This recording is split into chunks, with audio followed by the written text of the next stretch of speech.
Oh, Elijah, getting us ready for the weekend.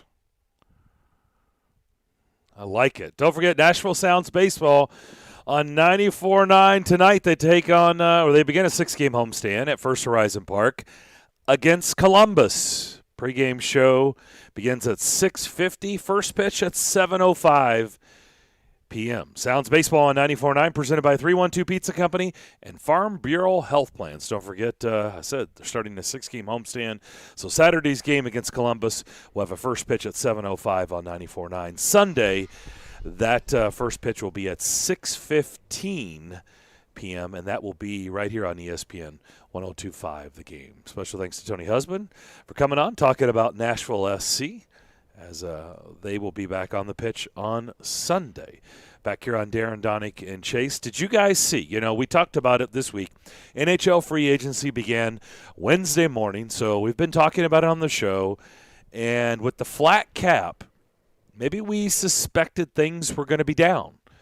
Prices were going to be down. Maybe the length of contracts down. Not so fast, my friend. Anybody see what Werenski signed with Columbus? I did. Oh, yeah. And before we get into Zach, just one side note as we close the chapter on our soccer today, I did catch, and I just happened to see a tweet from Joe Rexroad. I would not have known the game was even going on, but I flipped over and watched the dramatic women's national team win in the quarterfinals. Megan Rapinoe is on behind you in the PKs. In the PK. They have had 9 goals waved off for offside. And it's by inches each time. It was the right call, though, but it was a very dramatic game, so congrats to our crew, Alex Morgan, Rapinoe, a lot of names that have been playing for a long time. Listening to Joe and Robbie this morning. They were into that game, weren't they? Joe was into it. Joe kept stopping mid-sentence talking about the game. No, it's outside. But yeah, no, Darren, to answer your question, yes, I did. I did see that, and I was floored like you were. I wasn't floored because here's the thing. If you're Columbus, Darren, you tell me if you agree. You've seen Seth Jones say, hey, guys, I've just loved it here. They all say the same thing. I really loved my time in Columbus. I will cherish my days here, but I'm out of here. Thank you, Columbus. Right? They all have done that. They've all done that. Peace out. It's a great place to play. I've really enjoyed my time, but I'm out of here. Right. But I'm gone. I'll see you guys later. I'm not coming back. So you go. For them to get Zach Werenski, they had to come to the table and say, here is the money. We got to have you. They got to pay him. They had to pay him extra. They paid him extra. Willie, honestly, there is not one thing you said that I could disagree with or feel 100% strongly about, because that was actually. Wait. Chase is about to have he's about to faint. Are we recording this? Did you hear that? Elijah is about to faint. Chase is about to faint. Are we? Darren, we're 100%. He 100% recording. Agrees with what I said. I don't believe it. That was my initial thought yesterday was like, if you're a Columbus Star right now, like, you're crazy. After everything that's happened with Pierre-Luc Dubois and now Seth Jones, if you're a guy, because he's the next star up, right? He's the next star with the Blue Jackets, Zach Werenski. Like, you're crazy to want to leave. Because you know why? You knew exactly what you just said. They were going to have to overpay to say, hey, we'll make sure your bank account says you love our market. You love Columbus. You know what? We will pay you to love playing for the Columbus Blue Jackets. And I'm not saying he's not a special defenseman. I'm not saying that he's not good and he doesn't deserve a big contract. That's not what I'm saying.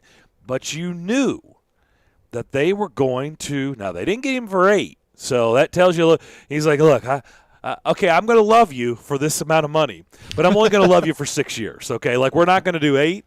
I'm only going to love you for 6 years. But that $57.5 million guaranteed in my bank account will help me love you guys for the next 6 years. I'm not going to do it for 8 years, but I'll do it for the next 6 years. And, yes, like I said, he deserves to be – he's just 24. So there's nothing wrong with the contract.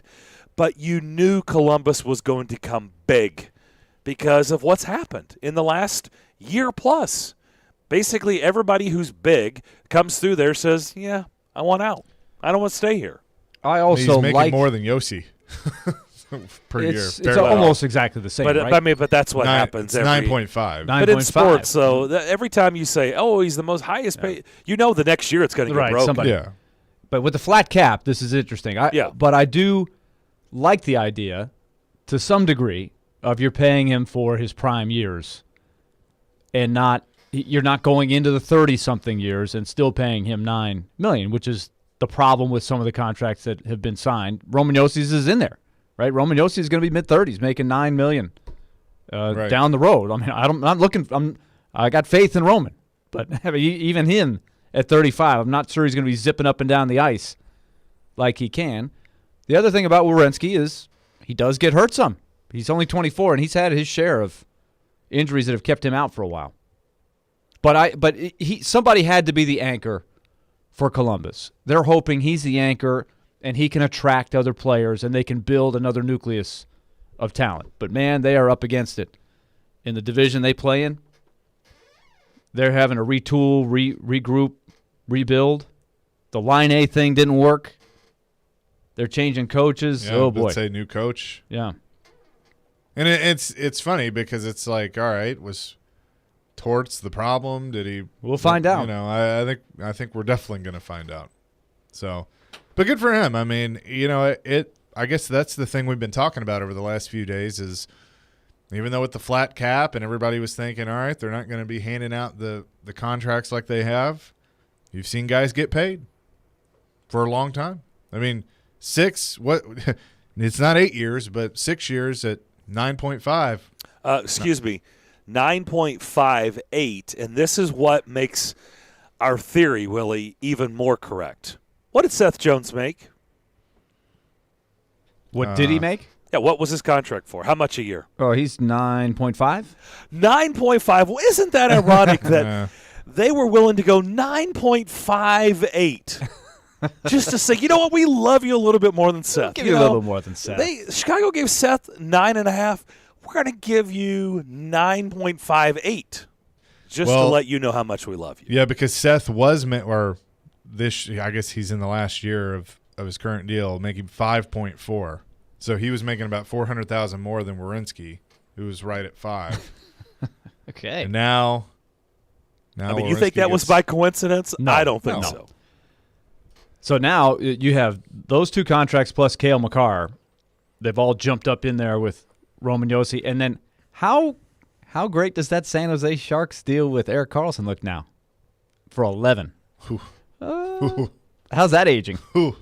Well, but I mean, to be fair, I was on record from the get-go, so that's an awful, awful deal that'll never feel well. good. It's already been. They didn't even get We didn't have this. We could not have. We're not having this discussion today. That discussion's already been had. Oh right? yeah, and I think most general managers would tell you when they sign a guy to a 7 or 8 year deal, they know that this is not what they would choose to do. They know the last 3 or 4 years are probably not going to be pretty for that particular deal, but they'll think it's worth it if the first 3 or 4 years they're getting the prime value for that player. Does that make sense? Because Erik Karlsson, they didn't get that. The minute he went to San Jose, he started declining. He might have had one decent year, but he got hurt, I think, in there. They didn't get to enjoy any of that. He and Brent Burns were both making giant cap hits. And but they declined immediately. Yeah. Like if Roman Josi... Karlsson had 22 points last season. 22 points. But okay, so let's take Roman Josi. He's got, 7 years left on his contract now? He's got 7 years left. Yeah. So if he played another 4 excellent seasons of Roman Josi level and then started maybe a slight steady decline from there, that's not all bad. Now, it won't, they'll have to figure out what to do by that time of, can he still be on the team or, hopefully it doesn't get to an extreme thing health-wise or buyout-wise, but who knows? But everybody's going to have to deal with that. But that's what it takes to lock these guys in. Or you have to pay them the big money earlier, like They're doing with Werenski in Columbus, and they're doing in Colorado. They're doing in Dallas with Heiskanen, Colorado with Makar, right? They're saying, you're already one of the best players. Let's just pay you the prime dollars for your prime years, and then we'll let you walk when you're 30. That's smart. Well, it is, as long as those guys don't get hurt or they actually play the way they've been playing. But, like, Nashville can say, we got Roman Josi and Matthias Ekholm and Ryan Ellis for, 5 years each for huge bargains on their second contracts. It is a really interesting dynamic because it's really tempting. Let's all go back to being 21 years old, right? And I get it. We weren't professional athletes. Well, Willie, you were at that point, but you weren't. I was not professional at 21. I was 22, you were still 23. in college. Yeah. That's right. You were still in I college. wasn't professional in anything. Well, I wasn't professional for long. Try to put yourself Maybe in at the bar. professional shoes, okay? And it's easy for all of us, right, to weigh in and because it's not our life, right? It's not our life, and it's not our bank account. But it is interesting to see how players approach, how to do this. Because I remember the day Ronald Acuna signed that deal with the Braves. I mean, we were on the air, and it was just like, whoa, like that is going to be a steal for the Braves. Like, why would you do that if you're Acuna? Why? Why would you do that? But he could also throw back at us and say, there's no guarantees in life, and I just have $100 million guaranteed. My life is set no matter what. So there is that temptation. So over on the right what side. did he do this year? Door number one, but that's not like career threatening. No. But I'm still. But there is ACL's an ACL. He'll rehab and he'll come back. You would think, especially at his age. But I do think you could say, okay, what if he has another one or something? Right. Like Agreed. what if they start but they are also getting the teams. It is smart. It is incredibly smart for the teams to do it then, because that is really, if you really want to get down to it, identifying, and it's hard, right, to have special players at that young of an age that you can already identify and say, wow, they're going to be one of the best players in the league.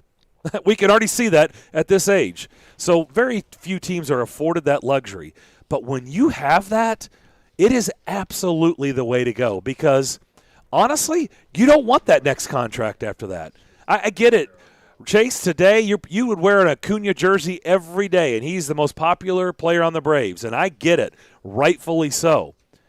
And you should feel that way. But when that contract is over, the Braves probably should. They shouldn't do the Manny Machado, Bryce Harper, those type of deals when they're 28, 29 years old, because rarely do those contracts ever work out. Like if you're going to play the risk game that rarely wins, because when you're talking about 8 years, it's just so hard for everybody to feel good the life of the contract. But if you're going to play that game, if you're going to play contract roulette, do it in their 20s, right? Yeah. Like that's how you do it. But on the other hand, you look at those players and go, is that really smart? Like Acuna could make so much more money. So is it really the smart thing to do? It's a tough balance, right? Yeah, and just using the Braves as an example, that's where they are right now with Freddie Freeman. Because he's obviously older, his contract's up at the end of the year. Well, they want to keep him. He wants to stay there. He wants to finish his career in Atlanta, but at what price? And that's what you have to weigh. He's still productive. He's coming off an MVP season.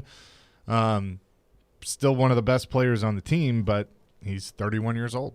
So it's weighing that. And that's where you don't want to be. You don't want to be in 30s land with signing big deals, right? Yeah. That's where you now, he's don't want to be. also different. I don't see him I understand, being, but still, I mean, what are you going to give him? Like, you'd love for him to say, what are you going to give him? Right. Tell me. You're the Braves GM. What are you doing? Another fan favorite, popular guy. Well, he's probably the most popular guy. He's making $22 million a year right now. Like that's what he's making this year. And he's made that the last 2 years. I don't hate that. He wants 4 years, $100 million. You signing up? Yeah, I would do that. Okay. What about 6 years? $150 million. Then I'm nervous. I think I might consider 5 at 20 per. 5 for 125. I would. You in? I'm in. I'm a little reluctant. That goes to 36. I'm a little reluctant, but I'm in. If it keeps the face of the franchise. So do you that's think a tough years one. 5 and 6 will feel one. good? Well, that's $50 million.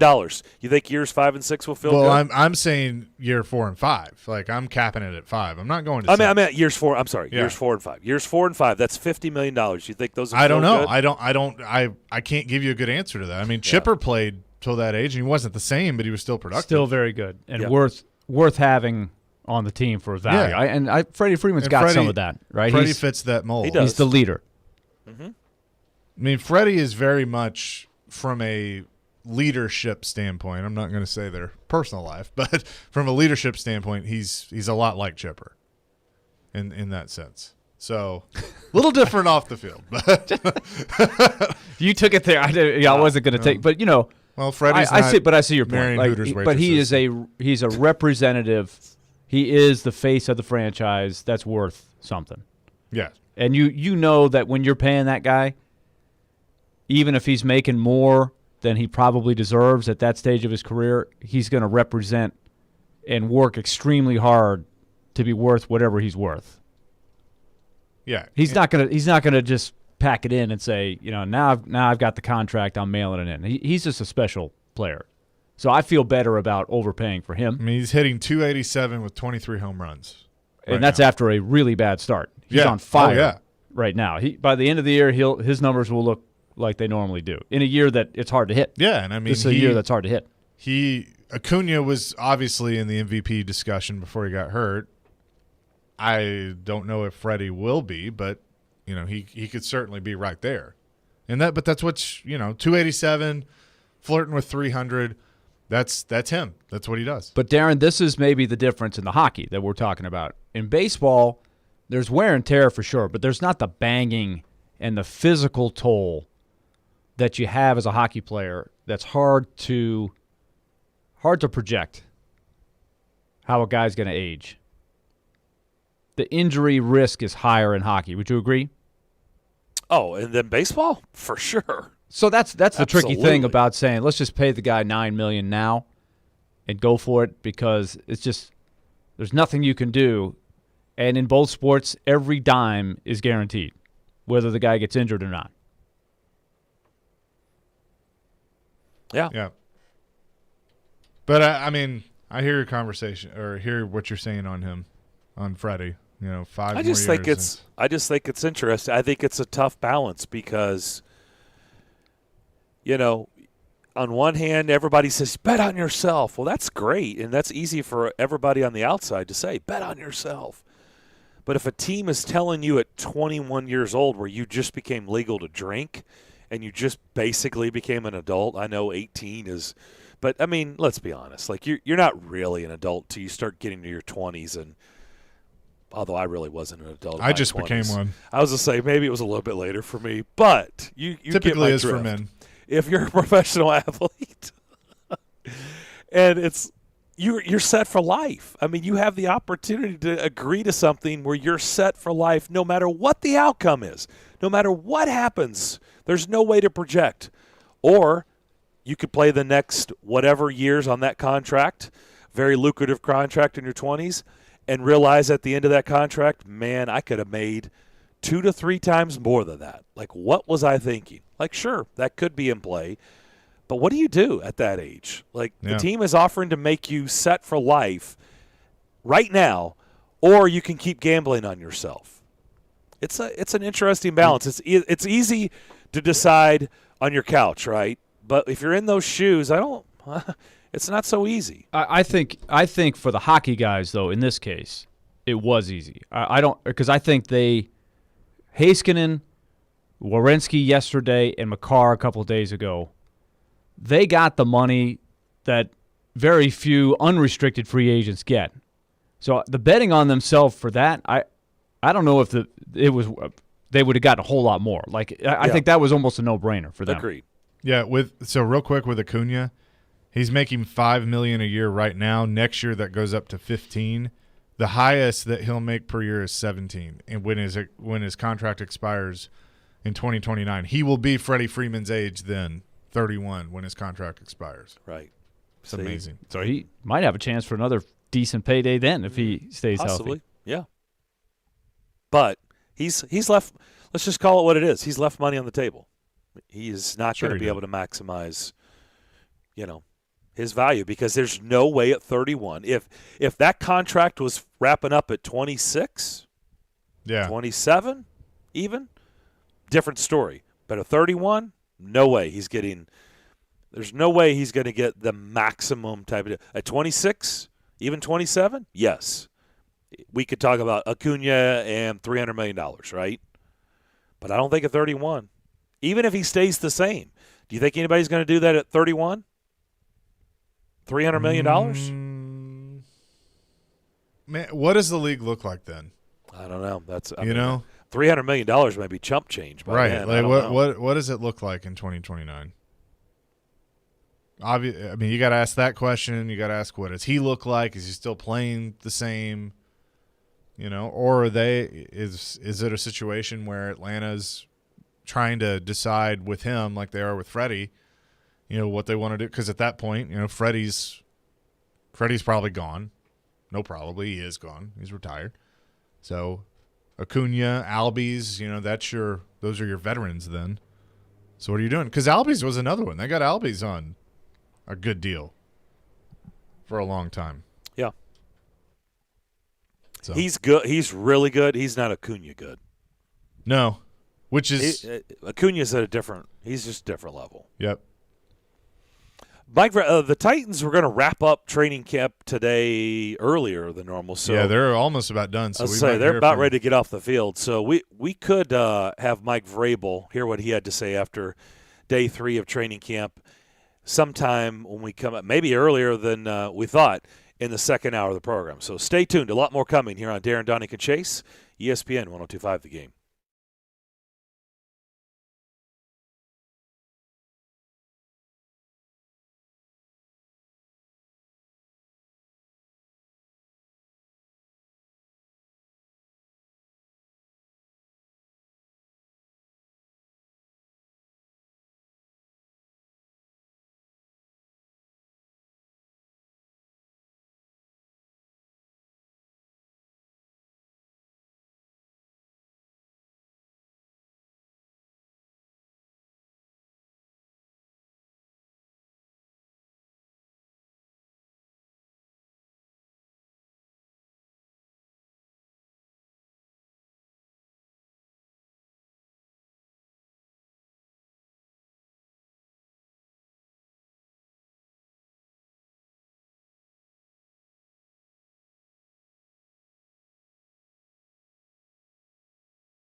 Second hour, Darren, Daunic, and Jace here on this Friday. Don't forget, you just made the list coming up in an hour. Tell us who or what has made you mad. Tickets to see the Counting Crows at First Bank Amphitheater on August the 12th. Sunday, by the way, is August. It is hard to believe. Next week, you go to work, come on the air, it'll be August.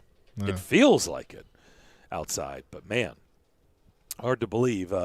Things are moving quickly. So keep that in mind for You Just Made the List. You're going to have to call in. You're going to have to participate.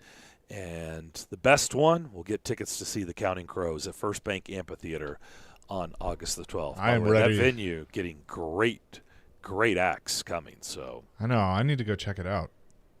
We were talking about when I was a pro. Counting Crows were coming to life when I was a sure. pro. I remember being in the minor leagues and listening to Counting Crows' first album, Mr. Jones and yeah. Omaha and all the songs on that. That was a really good album. I saw them at the old 328 Performance Hall, buildings that no longer exist in downtown Nashville. I don't even think I could find the spot on the map. What was it? 328 Performance Hall. It was just basically a big warehouse room. It wasn't anything fancy. There were no seats or anything. You just walked in there, and I saw some great bands there. I saw the Cranberries there. I saw Blues Traveler, Counting Crows. I'm trying to think who else I saw there. Cracker. Wow. Well, I have just pulled up the concert list from there. The last concert At 328? at the 328 Performance Hall was November the 23rd, 2001, The Strokes. Nice. Okay. But that's I'm dating myself, but I could not find you 328 Performance The Hall. Bloodhound Gang played there. I know generally where it was, but the area is so now rebuilt, and there's hotels and there's all kinds of other stuff where that building used to be. But it was really nowhere in that section of downtown. That was not a place that people just hung out. You went there to see the acts, but So that would Counting have Crows. been what year for you? I think 93 would have been 93, 94 is when Counting Crows, the first album, came out. Why am I blanking on the name of the album? Was it just called Counting Crows? I don't remember the name. Are you talking about Mr. Jones and Mr. Round Jones Gear and all that? Yeah. If you went December 2nd, 91, you would have seen Crowded House, which I saw Cracker and Counting Crows. In fact, Counting Crows opened for Cracker. So that was the very beginning of Counting Crows. Counting Crows were early 90s for sure. Yeah, 93. That album is called August and Everything After. Yes. God, man, my mind is getting I'm not fuzzy. finding that show, Willie. I'm not able to Released find it. September 14th, 1993. So check 94. Yeah, that's Early 94. February, March. It would have been before spring training because I was here. I don't know. It's not on here. It's on there. I Look for remember Cracker. in 07, out in Glendale, Arizona, they had the Super Bowl media party on Tuesday night. It was going to be at this rodeo place, a place where they host rodeos. They had at Nice. the amphitheater. And this was my first trip to the desert. And I didn't realize that, in the day, like today, and it's 103, I just figured you'd dress the same as you would during the day as you do at night. So go to this venue, a group of us, and it's at this rodeo. I was like, what is going on? Like, what is this going to be like? This is different. This is definitely different. Okay, that's fine. And they've got heat lamps everywhere in this venue. And I'm like, it's weird. Why do they have heat lamps? And they had a big, huge stage. And they were going to have, some music acts, live music. And they've got, free food and free drinks. And it's really cool. And they came out and they did some, rodeo stuff. So it was a neat little night. And so when it was time for the music, the band, Counting Crows. I was like geeked. I was pumped. I was like, sweet. Free Counting Crows concert? All right. I had that with Kenny. All you can eat and drink? I'm in. I had that with Kenny Loggins, also in Glendale, between games of the Predators Coyotes playoff series. Now that was a pretty one. Just stumble out of your hotel. There was a big barbecue festival, and Kenny Loggins was playing. I was like, gotta love that. I'm down. I'm in. All right, The reason for the heat lamps is I was underdressed. It gets very cold in the desert at night, and I was freezing. So you were saddling up to those heat lamps. I was a moron because I went in shorts and a short sleeve shirt, and I froze my behind off. It was cold, but I stayed to the bitter end until the Counting Crows were done. It was a fun show. Texter on the text line says, driven by WilsonCountyHonda.com, 328 Performance Hall is where the Hampton Inn is located on Korean Veterans. Okay, there's a good landmark. Now I have a reference point. Wow. Okay. So I drive by there all the time. That's where man, I could not have picked that out. Another texter says, saw that show, Willie. We got to meet Adam from Counting Crows before they went in. The next time they came through, Cracker opened for Counting Crows. Great venue for sure. Nice. We're dating ourselves, but going back to – you're right. On this, I'm looking at a website. They don't have this concert that I went to in there, but I know it happened. I'm trying to find it. I'm trying to find it on set lists, and they have everything. So I'm trying to find it for you. You think March or April '94? It's got to be before that because I would have been in spring training by then. So it was while I was – I would call this, Darren, my rookie year as a sports broadcaster while still an active minor league baseball player. What a time in a young man's life. Pantera played on December 5th, some of the acts, it's hilarious to look at some of these. How about this one, Darren? December 5th, 1995. Guar. Yeah. Guar. You remember? That was a Beavis and Butthead bit. Guar. I just remember Butthead going, Guar, Guar. You know, I was watching the other night on HBO. They've done a documentary on.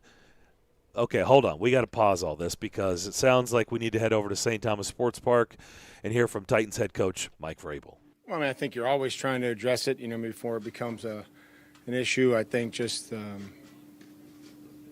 maybe making the same mistakes over and over again. Not really improving, not seeing any improvement. We want to always try to see some improvement in every player. You can always improve at something. And it's I think it's real. I think it gets to guys, at some point in time, and then the overall grind, that would just say, what, my heart's not in it anymore, and I'm not. I think there's two different things that we're talking about. But I think what you're talking about is just the day-to-day, coming out here every day and really trying to get into a routine. I think it gets better, probably after the next couple of days. They'll have a day off, and then a chance to build into a routine and a schedule that kind of repeats. So hopefully, we're kind of over that hump of just the first couple of days, and we can kind of get rolling here into practice. How do you know when to maybe scale back? You talk about adjusting things as you go. I mean, how do you know when it's? Well, today, our numbers weren't quite what they were before, so today was a shorter day as far as volume and some of the stuff that we did. And I thought it was reflective of that. I thought that there was some speed. I thought there was some things that, were pretty good. Obviously, things we got to fix and correct and coach. But I thought there was a speed element that maybe wasn't quite there yesterday. Talked about asking guys to bring you their stresses and things that they're dealing with. How much has that changed? Maybe in a generation, the kind of things guys are dealing with, and you asking them to get that. Well, I don't think that we ask them to communicate and find somebody that they feel like within this building that we've put in place that can help them. I know that that's not always going to be me for every player. We have a lot of resources here with coaches, strength coaches, player engagement. John, his staff, whoever it is, that they find someone comfortable to be able to share some things with. And I don't know. It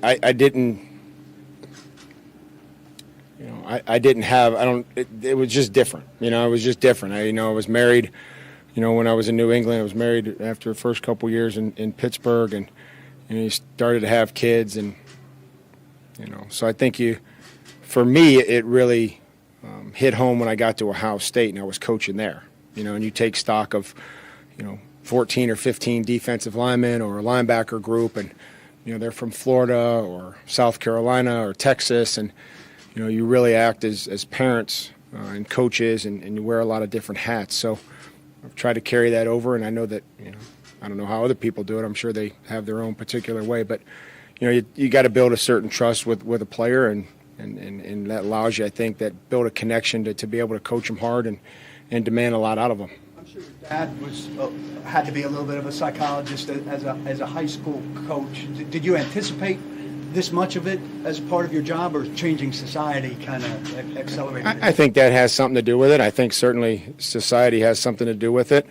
But I can remember, being young and having, the basketball team over to swim, or have them over for Super Bowl parties, or, Christmas parties or anything. I can remember, those guys throwing me around the house or whatever. Just that was the team that was over. So, it's not quite like that now, but I mean, there's certainly a lot of interaction, and we take a lot of stock, and we care a lot about these guys and their families and what everybody goes through.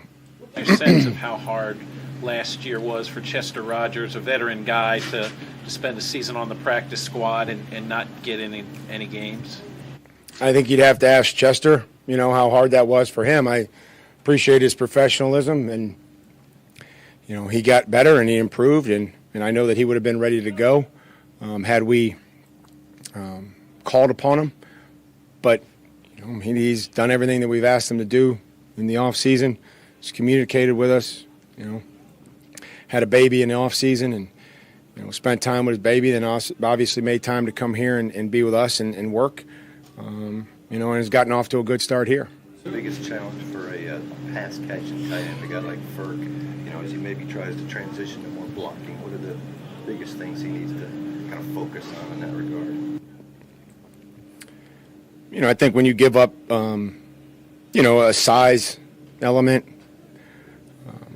it comes down to technique, it comes down to finish, it comes down to, a lot of just, nuances that maybe he is going to not be able, he has to be really good with just to be able to block at the point of attack, and he's working hard at that, and that's something that he's focusing on, and then we're focusing on, so that we can use him in a lot of different areas. Fair to say that the better blocker he becomes, the more opportunities to catch the ball he'll likely get as well?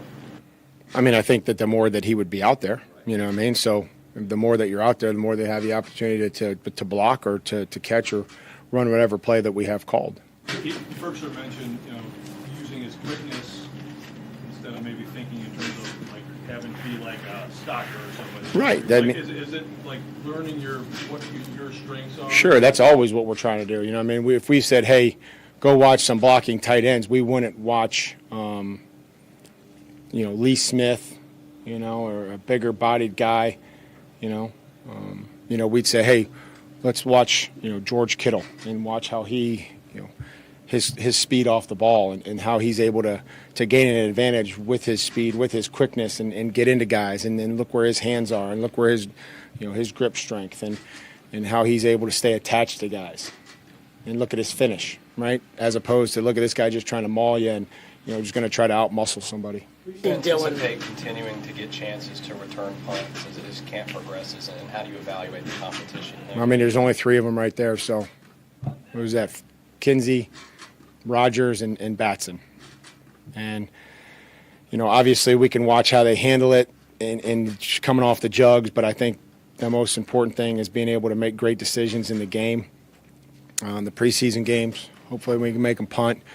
I think Brett does a good job of forcing these guys to find the football. He moves it around. He's got different punts, different kicks. And, are they strong with the ball? Can they get us a first down after they catch it? Are they making good decisions? All those types of things. It goes into, evaluating the returners. Hooker seems like he's off to a good start in camp. Have you seen that yourself, and maybe what do you look for him as you kind of progress through? I think we're going to have to go in there and tackle and put pads on and thud people up. But, from an early start, he's been, spot on in his communication, where he's supposed to be, his disguise, and very coachable, smart player. He's made some plays out there. Yesterday you talked about right tackle and anticipating Ty coming back. Dylan's kind of played all over the place. How do you feel about Dylan's versatility and kind of growing that with him? Well, I think for a young player that's trying to find and develop a role, I think that's a great asset to have is versatility, because it gets you to the game, right? To be able to say you can play all 4 positions, and I'm not saying that he could pull it right now, but, if you could get any player to the point where you could say, man, you could play 4 positions, that's pretty valuable piece to have on game day. But there's a lot that he's got to work on. There's a lot that he's got to improve, and to get to the standard that we want, from our guys. When you've got a lot of key guys who aren't participating on a day like today, and some of them are your energy guys, and your tone seems to suggest you're not happy with some of the things going on out there, do you find sufficient energy? It's an opportunity for guys to bring it. Are they bringing it? Well, I think there were guys that took advantage of opportunities. I noticed Marcus Johnson again, to go out there and play. And that's what I always admire about players in this league is that somebody's going to take advantage of an opportunity, whether it's through injury, day off, a guy not out there. Usually you're going to find somebody that steps up and takes advantage. And then, if they don't, you get somebody in there pretty quickly that will. And, and energy is about producing and playing good football. It's not about, the rah-rah and everything else. That you create an energy by going out and making good plays and working with your team and communicating and having fun. And when there's bad plays and you put the ball on the ground and those things are, you have to respond to that. You have to come back and try to finish a game or a practice when you make mistakes. And so, we can't do that. We've done that 2 days in a row. That's something that's going to have to get fixed. Stands out as a position that's very young and inexperienced. I didn't know which. Tight end stands out as a position that's young and inexperienced on this team. What have you seen from some of those young guys and what's happening within that group as guys separate themselves or try to? Well, that position for the most part, is going to have to be determined when we put pads on, right? Can we run the ball? Can we get it and be able to create an edge and be able to block in the run game? And for the most part, what are they going to be able to catch the ones that we throw them? Ferk's got a specific role, and it's one that he's, developed and grown into here and has some comfort, a lot of comfort with Ryan on third down. So, we'll see here in a couple of days when we get the pads on and how that looks against, our guys on the edge. What's the balance for you as head coach in terms of reminding Ryan Tannehill to take care of himself versus trusting that he knows when to do certain things and when not? Can you be more specific? I'm trying. Well, do you talk to him a lot about getting down? Do you talk to him a lot about not lowering your shoulder? Reminding him, hey, you're our quarterback. We need you out there. Yeah. Right. We have conversations. I think we meet. They'll be meeting with Todd and Pat here in a little bit, and on those instances where we are out of the pocket and we turn up, that we're using good judgment. Where are we at? Are we close to the end zone? We do value Ryan's ability to run with the football when we ask him to, or if a play breaks down. And he's competitive. For those of you that have been around him, he is competitive. He has a high level of toughness, but also, we have to be smart. His availability is important. Mike, you brought up in a radio interview earlier this week, you mentioned the Ravens game. Which radio interview was that? The one on our station, 102.5. You brought up the Ravens game. Ryan said it left a real sour taste, a motivating factor. Derek said yesterday that you're only as good as your last game.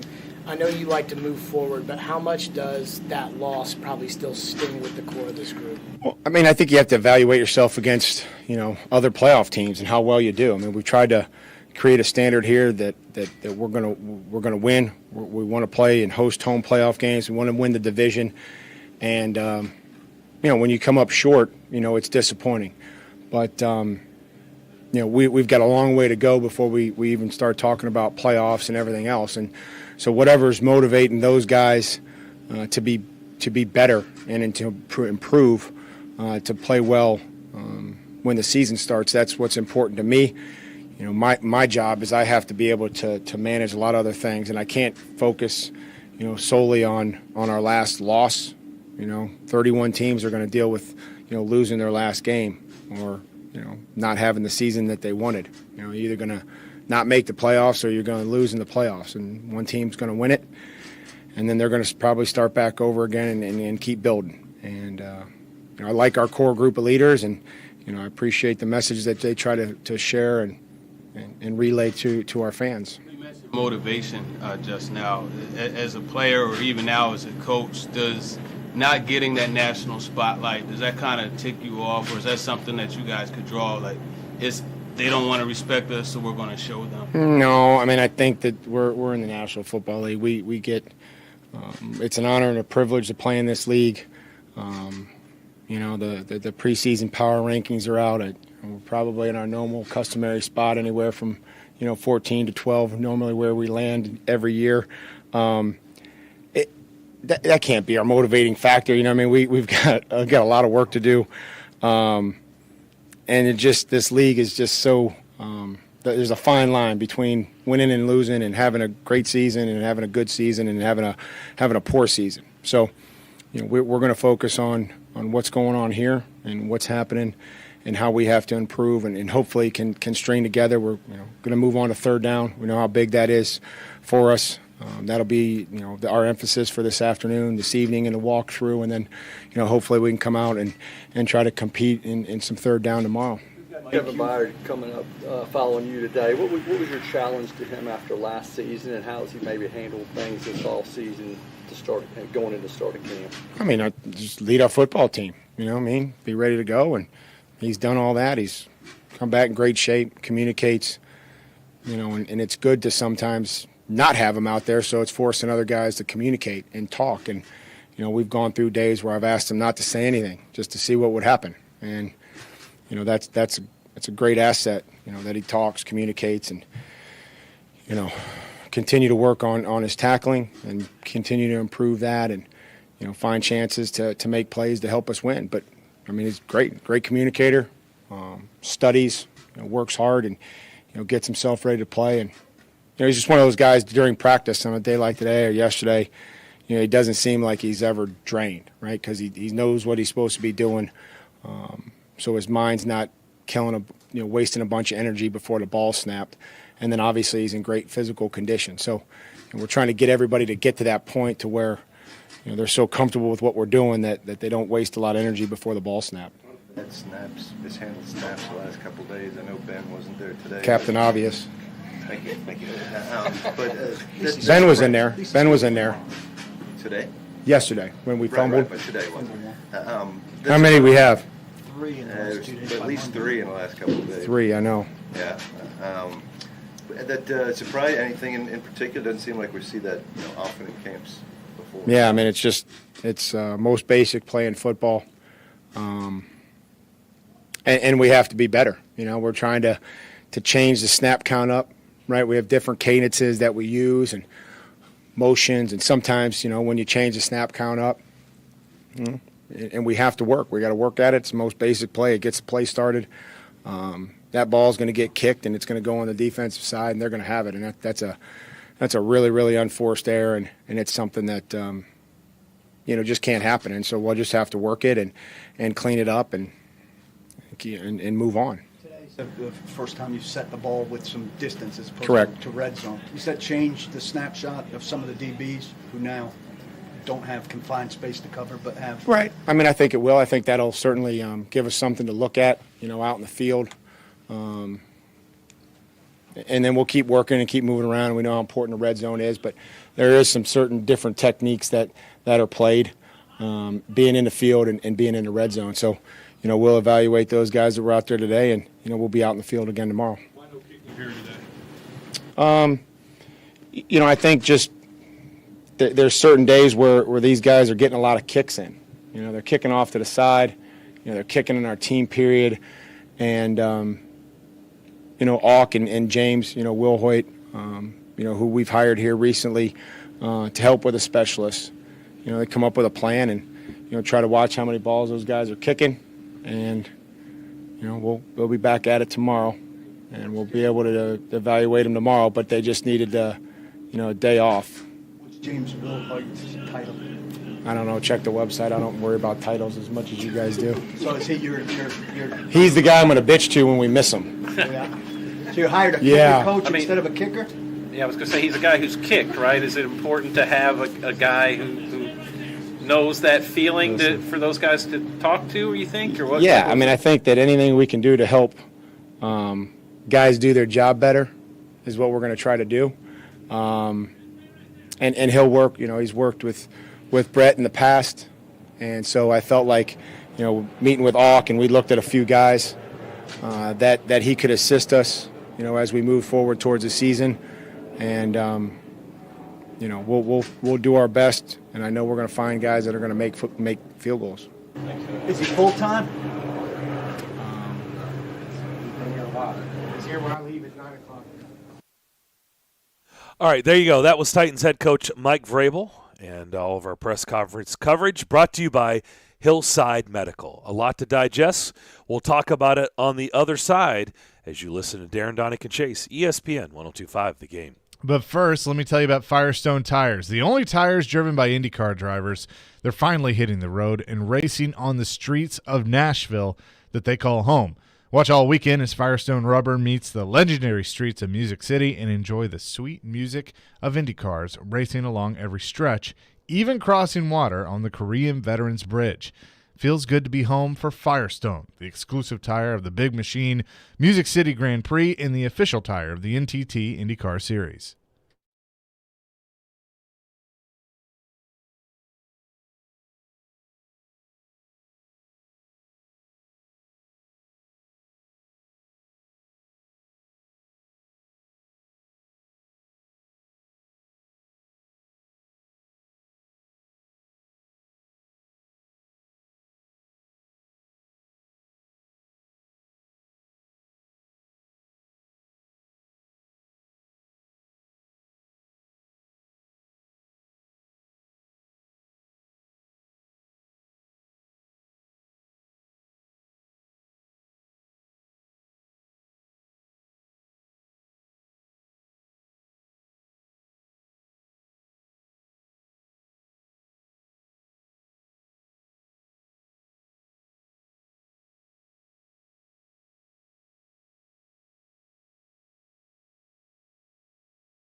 Back here on Darren, Daunic, and Chase on this Friday. Hope everybody's having a good day to this point.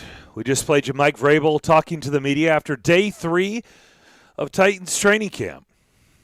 And our press conferences and our coverage around Titans training camp brought to you by Hillside Medical. Back here on Darren, Daunic, and Chase.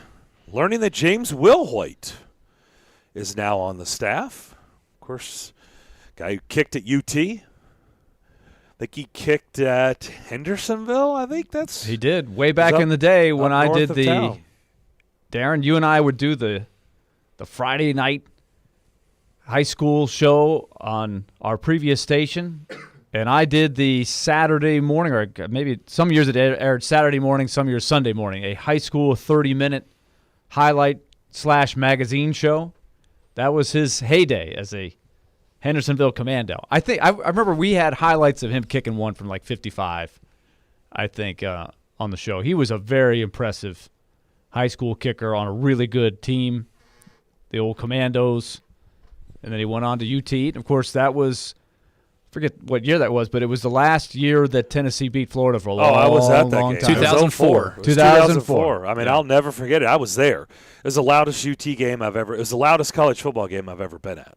Best Ever. redemption kicks in the history of college football. It's fantastic. Yes. Yep. Elijah, can you do me a favor? Can you call the Titans and get Mike Vrabel back up there? I have checked the website because that's where he said to go for Will Hoyt's title. He is not listed on the website. So You telling me Mike fibbed? I'm needing some clarification. Well, so if you could, it sounded like Mike really didn't know. yeah, He didn't know the title, or if he's full-time or part-time, or, not really worried about it, I guess. He got tired of the line of questioning and walked. Well, off, it was. so. Let's be honest. That was Which I don't blame That him. was a very long press conference for just the early day of training camp, and there wasn't a lot there.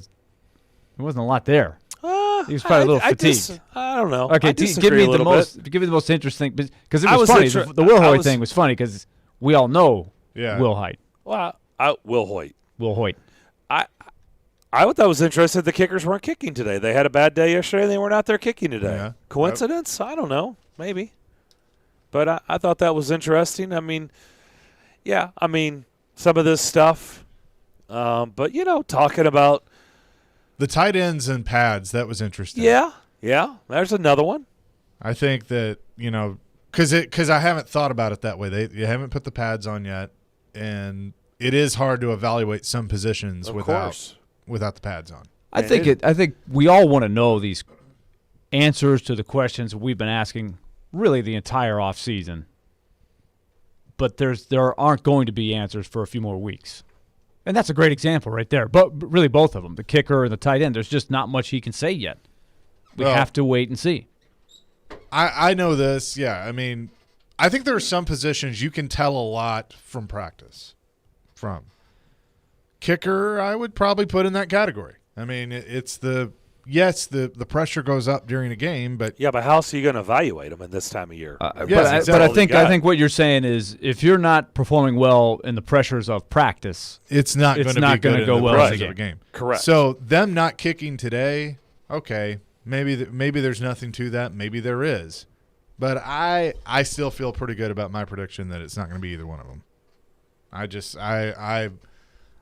feel that it's going to get to that point in the next week or so. Maybe you give them the first preseason game to get a look, and if neither one of them blows us away or blows them away, doesn't matter what we think, blows the coaches away and John Robinson, then we're going to have kicker tryouts over it. but you got a few weeks. You want to give them a few weeks to shake out. Yeah. There's no hurry. I think you want to put them in pressure situations and see how they react, and then go from there. It's good. So I guess what are they going to for the first preseason game? Is it half and half? One does. That's one a good half, question. I don't know. Like never thought. Usually I'd be, teams don't do that. Usually it's you. This is your game. Yeah, but that's I can't imagine them going half and half. I would say they're just going to there's 3 preseason games. One's going to get one game, one's going to get the other, and I don't know what they'll do with the third. Or you compete to get the job in the game. Whoever does the best in practice gets the gig in the game. Well, it could be the same guy all 3 times. They were both 50% yesterday, so I guess you would flip a coin for the game. Yeah. So I don't know. There is a piece of news that just came down from Adam Schefter. Did you guys see this? That Carson Wentz got hurt in practice at the end of yesterday's practice, a foot injury. Out indefinitely, undergoing further testing. Don't know That's interesting. what indefinitely means. That's a very nebulous term, but Carson Wentz not off on the right foot. Oh, wait a minute. Did I just say that? Chase is rubbing off. I'm sitting here in the studio. Yeah, but I wouldn't have done that. No, yes, you would have.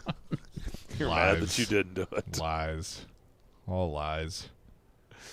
But yeah. That is interesting. Well. Already.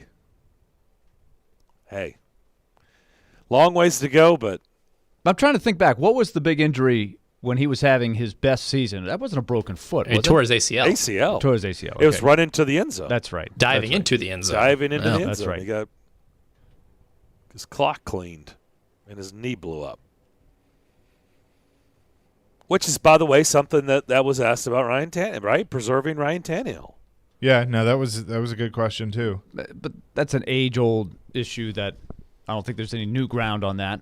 Well, I think that also goes, I would say, don't you guys think Tannehill does a pretty good job of preserving himself? I think he does an excellent job. For the amount that he runs a significant amount, and he's pretty smart when he runs. I agree completely. By the way, so Carson Wentz out indefinitely. The quarterbacks on the Colts roster behind him, get ready. Here you go. From Prairie View A&M, Jalen Morton. From Washington, Jacob Eason. And from the Texas Longhorns, Sam Ellinger. That's what you got to work with if you're Frank Reich. A little thin. Who? Carson? Tryouts, anyone? Frank is going to be saying, Carson, I need you to be healthy, man. You're not going to train wreck this season. I need you to be healthy. Hey, here's a note. Elijah just recognized this. I would not have gone out of the way to mention this, but there's a Nashville tie. Pretty big starter with the baseball trade deadline just hours away. Jose Berrios, who is a very talented young arm who is a free agent after next season, just got traded from the Twins to the Blue Jays. Part of the package coming back to the Twins? Robbie Ray. Austin Martin. Oh. High first-round pick last year out of Yeah. Vanderbilt. That is a huge player to give up. I guess they have all these young Berrios players. is young, and he's what? I mean, you thought the price tag wasn't going to be big for Berrios? A year and a half on Berrios' deal. Yeah, that's the thing. But that's I mean, what did you think you were going to get him for? Yeah, A cup but of he- coffee? But Austin Martin's one of the top 10 prospects in baseball. Yeah, and Berrios is a proven Berrios. player in the Berrios, league. the accent. Whatever. You didn't take Spanish How old class? is he? I did. I was better at that than French. No bueno. He is Berrios is 27. 27. Is he 27? Mhm. I thought he was a little bit younger than that.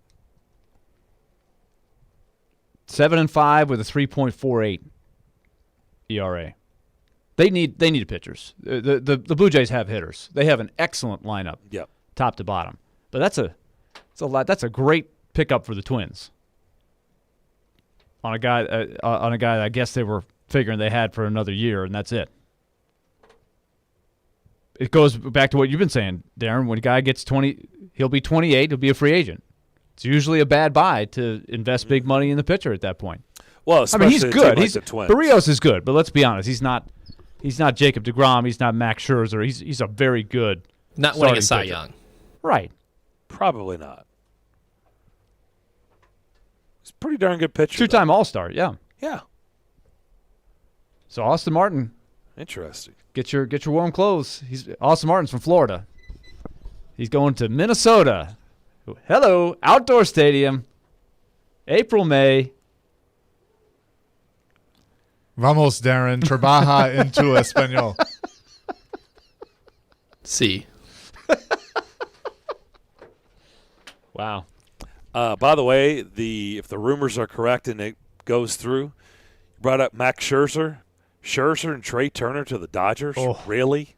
it's still stuck. Like Really? we have MLB Network on one of the TVs in our studio right now, Darren, and it's still in this like weird holding pattern. It's like a plane that's circling around the airport with bad weather. It's like we can't land yet. But apparently the Padres were hardcore after him yesterday. There were reports yesterday the Padres were going to get him. Mm-hmm. So I don't know what the delay is. I can't hear what they're saying. But the Dodgers, I mean, that's like Yankees at its height. Adding Scherzer and Turner? They're the new Yankees. Really? No doubt. They're going to become very unpopular. Oh, no doubt. Very unpopular. And they speaking of Nashville ties, they're loaded with Nashville guys on that roster. Yep. That's a bummer. Because I didn't mind watching them, but now I'm gonna have to say this is too much, man. You can't. Enough is enough. But they have the resources. They're using them. Give them credit. Yeah, they're not sitting on it. They active. have young players. They develop young players that people want. That's what's amazing is they're not even trading away the guys on the roster. No, it's all prospects. They're all prospects. It's like at some point, don't some of these guys have to go in these deals? Like you just can't keep adding one superstar after another. And doesn't guys on the roster have to go away? Guess not. Nope. Apparently not. Apparently not. So, hey, Trevor Bauer's having some problems off the field. Oh, we'll just go get Max Scherzer. No problem. Darn. And Trey Turner. Well, he's while we're at it, he's the throw-in. Corey Seager, he's been injured. He's a free agent. We'll just go get Trey Turner. Yeah. Okay. Trey Turner just the throw-in guy. Yeah. Yeah. One of the best players in the game. All right, we'll come back. I'm going to ask you guys to participate in something. And, Chase, it's right up your alley. It involves video games. We'll do that to wrap up the second hour of Darren, Daunic, and Chase. That's next.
You just made the list, and Elliot Friedman coming up in the third hour of the DDC. Right now, I want to ask you guys to weigh in.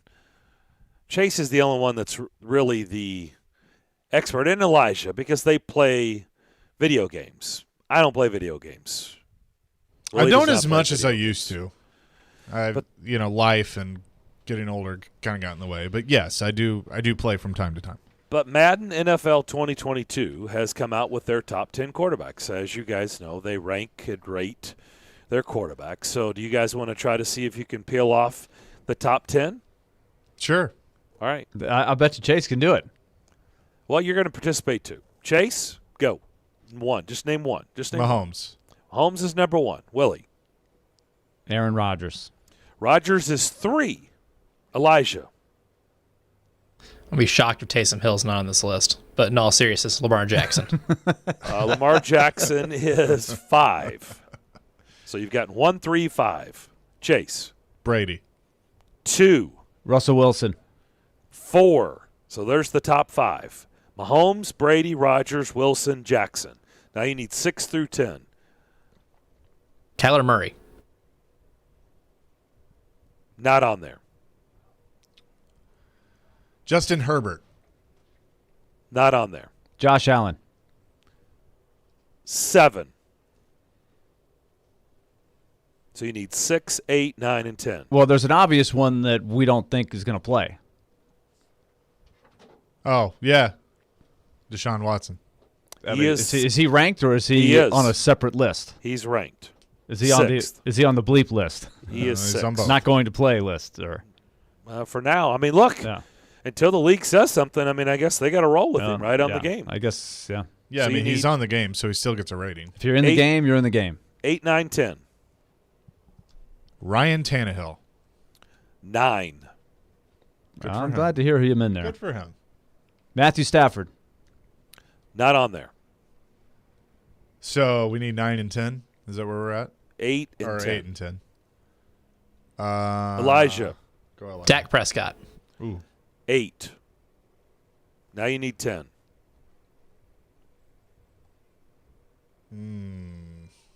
Who have we forgotten that's obvious? Burrow. I don't know if it's obvious Joe at this Burrow. point. If it's Joe 10. Burrow, not on there. Baker Mayfield. Baker Mayfield. I was waiting for somebody to say that. Not on there. Ooh. Matt Ryan? Ooh, yeah, good one. Matt Ryan is 10. Which And Madden? Debatable. Over Kyler Murray? Exactly. Really? What are the no Kyler Murray, no Justin Herbert, no Baker Mayfield, no Matthew Stafford, no Carson Wentz, all these other quarterbacks that people love to No Taysom praise Hill. all the what time. is it? Shut up, Elijah. What is No his, Kenny Stabler. What is his rating? Who? Matt Ryan? Yeah. 85. Tannehill's 87. And Murray's not above that? I know. I do not understand that. That makes no sense to me at all. None. Like 87 feels right for Tannehill. That's good. That's right around there. I assume Mahomes is in the 99 club. He is 99. Yep. Brady's 97. Rodgers is 96. Yep. This is an interesting comparison to something we're going to do a little later, maybe in the show, and that is take a look at because as we established the other day, some people could sit there and say, it's a video game, who cares? But they take this very seriously when they come up with these ratings. So there is something to this. Mike Sando, and I think we've been doing this maybe the last 3, maybe even 4 years. He's been doing this forever. Right, but we started ESPN, we've done this annually the last few years. He's got his tiers of quarterbacks now. I like this. So it's interesting to contrast this list or compare, or as they say in the final exam essay question, compare and contrast. But we're going to look at the top 10 and first, second tier of Sando and compare that to how they rank him in Madden. That's interesting. And because there are some differences as I look, because I've looked at Sando's thing. I had not looked at the Madden thing. And ESPN had a top 10, like the top 10 quarterbacks that, and kind of did, it was the same thing, talking to executives, and Jeremy Fowler did that. That's what Sando has a lot. It's like Yeah. 40 experts somewhere in there. I can't remember exactly the number. Coaches, Front scouts, office people, front office people. Yep. I mean, Kyler Murray will be in there for sure, in my opinion. Especially in Madden, because where scrambling Darren always has the slant towards the fantasy big point getter. He's well, but for Madden, that's a though, tiebreaker for Darren. We're talking about a video game. I Yeah. mean, Well, now that's something to think about. If you're trying to win in the video game, you want the talent who's going to put up big numbers, I guess. you guess? I don't play the video game, so I don't know. Well, I don't Do either, you, but do I you know that I would establish want the run game in the video game? Like I don't You know. can, yeah. I mean, Okay. I do. Like if I'm playing with the Titans, You play the field position game? If I'm playing with the Jeff Titans, Fisher? I mean, now I don't kick as many field goals, but I'm establishing Henry early on, and honestly, it's been realistic the last few years that he takes a minute to get going. Like it is a lot of 1 and a 2 and a 3, and then you're breaking bigger plays. I'm excited. I am going to jump on it. I'm excited to play it again because seeing what Julio is like with the Titans. Be a fun team to play with right there. Yeah, It's an Tannehill. excellent Madden team. Could you imagine you coming on the show on a Monday and say, why didn't they do this? Because in my Madden game, Julio caught 8 passes. They didn't throw him the ball. Just comparing your success what with would the be offense funny? That with the would be real kinda Titans. funny. That would be funny if I put it on like the tough setting, and I did every week. I played the Titan schedule, and we see how I do. Right. The simulation versus the real thing. That would be kind of funny. By the way, 10 minutes ago, the SEC officially putting out there that Texas and Oklahoma will indeed be a part of I feel like I've read this story like every hour that it's official now. Did Oklahoma accept? It's already did? yes, it's already done deal. Yes, imagine that. Oh, Can you I was believe that? worried. I was know. worried for a second. Like I figured maybe a hung jury, in the room. Well, I was worried that the two teams that actually asked to be in the league, that it would be a struggle for them to vote. Like, wait, we got to actually decide now. Oh, do we really wait a want to minute, do they're this? going to accept it? Now we need to talk about it. I didn't think they were going to actually accept us in. Like, what do we do? Were we kidding? This, by the way, John, what do we do? how long do we think this has been going? And I was thinking about this last night after some of our conversation yesterday. Do you think, like, trying to figure out, like, we know this is the Albert Hainsworth deal, right? Like, this didn't happen last week.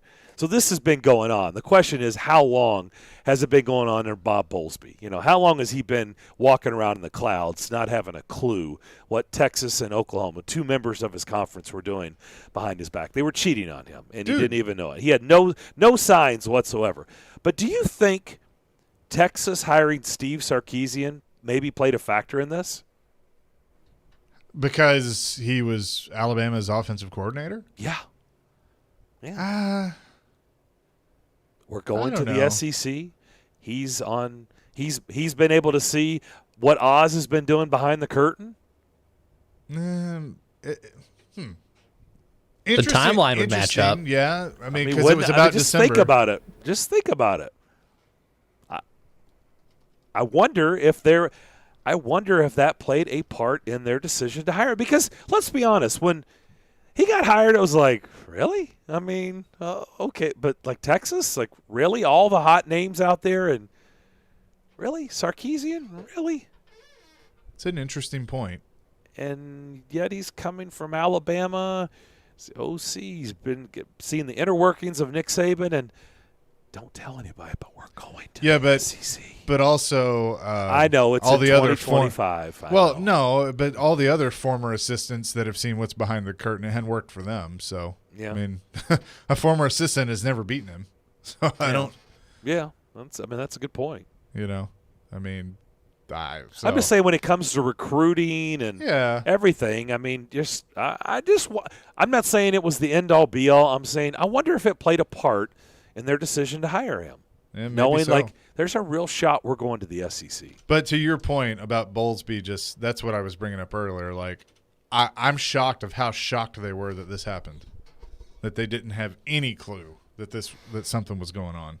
Like they were that oblivious to it in today's society of knowing everything. No leaks. Seems like he was in the total dark on this. We'll come back, start the third hour with You Just Made the List. That's next.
Are you angry? No, really. Has that one person got you fuming? Well, call them out. Now's your chance to tell them. You know what? You just made the list. You just made the list. Here we go. Let us know who's on your list. Call 615-737-1025. You just made the list. Now, on Darren, Daunic, and Chase. All right, it's therapy time here on this Friday on the DDC. Tell us who or what has made you mad. Got to participate. Best one's going to get a pair of tickets to see the Counting Crows at First Bank Amphitheater on August the 12th. But you must call in on our phone line driven by WilsonCountyHyundai.com and tell us why you're mad. Feel a little bit better going to the weekend. Release. Get it off your chest. 615-737-1025. That is our phone line. Counting Crows, August the 12th, First Bank Amphitheater. Who would like to start? Oh, I'm ready. Okay. I've been ready since this Deliver the happened goods. 2 days ago. Okay, so as you guys, we've established on the show, every now and then I like to make the Starbucks run in the morning on the way in or even working from home, run down to the Starbucks. And so it's a very popular place these days. And I elected to do the drive-thru. And the way this Starbucks is set up is, like most of them, the drive-thru wraps around the building. You come out through the parking lot, and you turn out. It's a very simple process. However, the one unique thing about this West Nashville Starbucks is the line kind of gets backed up to the entrance into the parking lot, which is next to an Outback Steakhouse, and there's Chipotle. It's all kind of in there together. And so it does get a little congested where to get out of the parking lot, you kind of have to do the, maybe it's not the honor system, but you have to have some eye communication of, hey, let me out, and then you can come in. There's just a lot of teamwork that goes there. So I get my stuff. I am trying to turn right out of the parking lot, and we got a big line, and we've drifted over to kind of block the exit of the parking lot a little bit. So not happy about that, but I see my opening, and so I start to turn. Well, then we have this guy that apparently he is just the most important person in the world. Nobody else matters except for this guy. And he is like, no, sir, you are not going to exit this parking lot. I am coming in first. And so he starts turning in. He's coming in. He's coming in. So he's just coming into the long line that he's going to be in a long line anyway, right? No, he's coming in to park in the – see, I'm trying to explain it the best I can. He's coming in to park in the parking lot to go in the store. But you still have to, because the drive-through line is so long – you got to maneuver through the – yeah. And that's a problem. East Nashville has a new Starbucks, and it's already a problem. There's always a long line at the drive-through. So you have creates a lot of issues. You have to, because the line has gotten so long, there aren't two lanes in which one to enter and one to exit. You kind of have to take turns. Well, I had waited. It was my time. He just comes in. He's just like, forget you. I'm coming in. And he's like eye contact the whole time with this bleep-eating grin on his face like, yeah, what are you going to do about it? Huh? But here's the thing.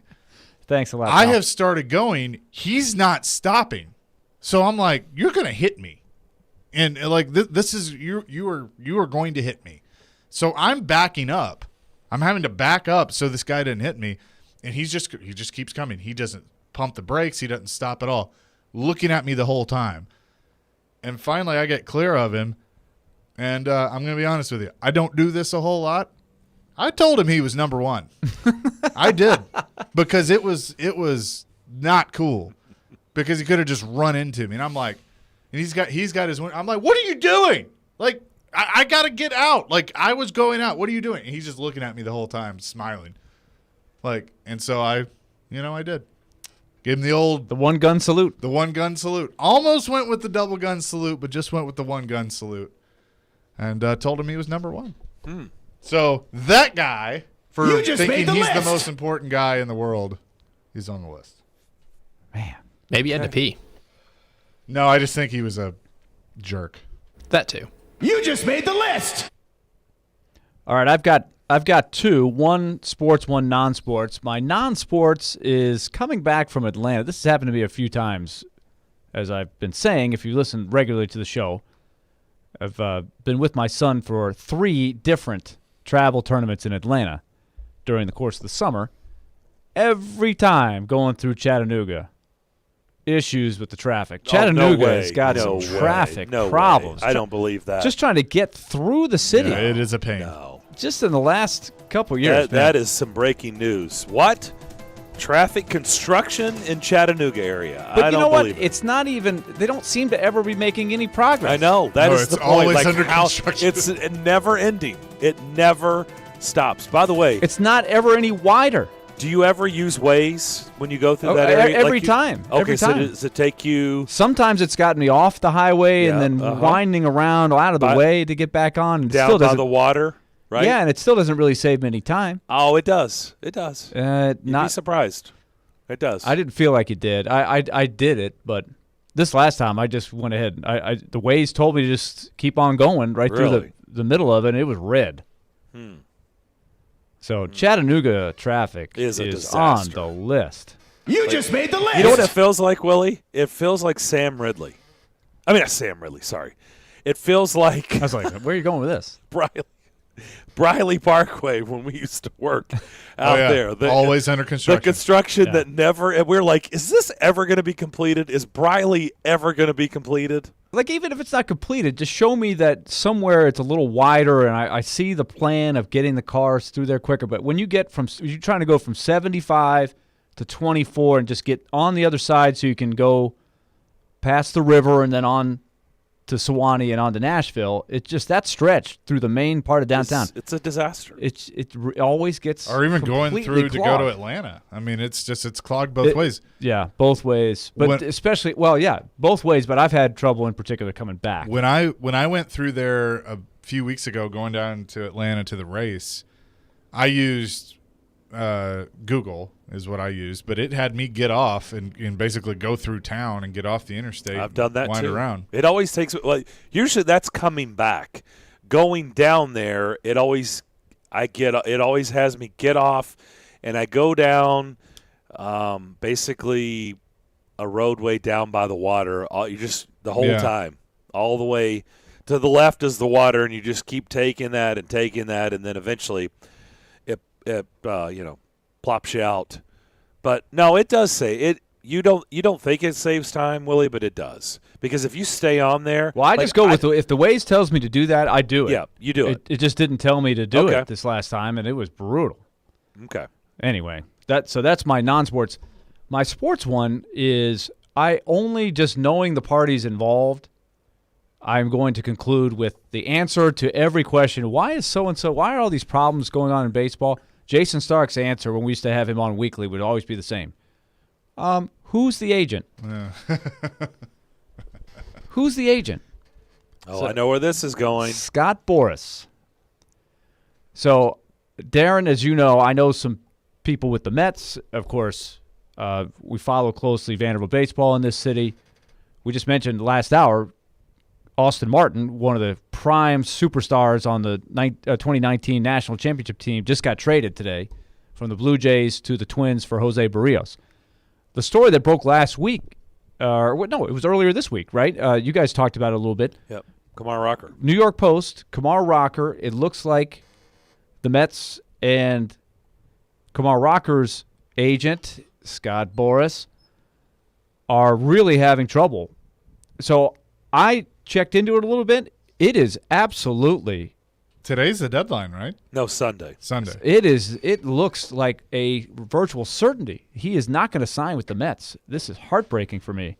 But how's this Scott Boras' problem? It's the Mets who came in and have said, we're not paying you the $6 million. Right, but you know why it is. Scott Boras didn't provide the medicals that if he did, they could have worked around this. Scott Boras does so many things that complicate things. And ultimately, I don't know. I mean, but what is happening is when they did get the medal, so they agreed, I think, as I understand it, on the, I don't know, I can't remember exactly all the stuff that the story said, but they didn't like the medicals when they finally did get them. But if they had the medicals earlier, it would have made it a lot smoother. Well, smoother. I mean, who says they would have offered $6 million if they had the medicals? Well, that's probably what the Mets are saying. Like, we wouldn't have offered you $6 million. Yeah, I'm knowing just, what we know now. I don't know who to blame. Honestly, just knowing Scott Boras, I'm just going to throw it at him. But it saddens me because I absolutely love watching Kumar Rocker pitch.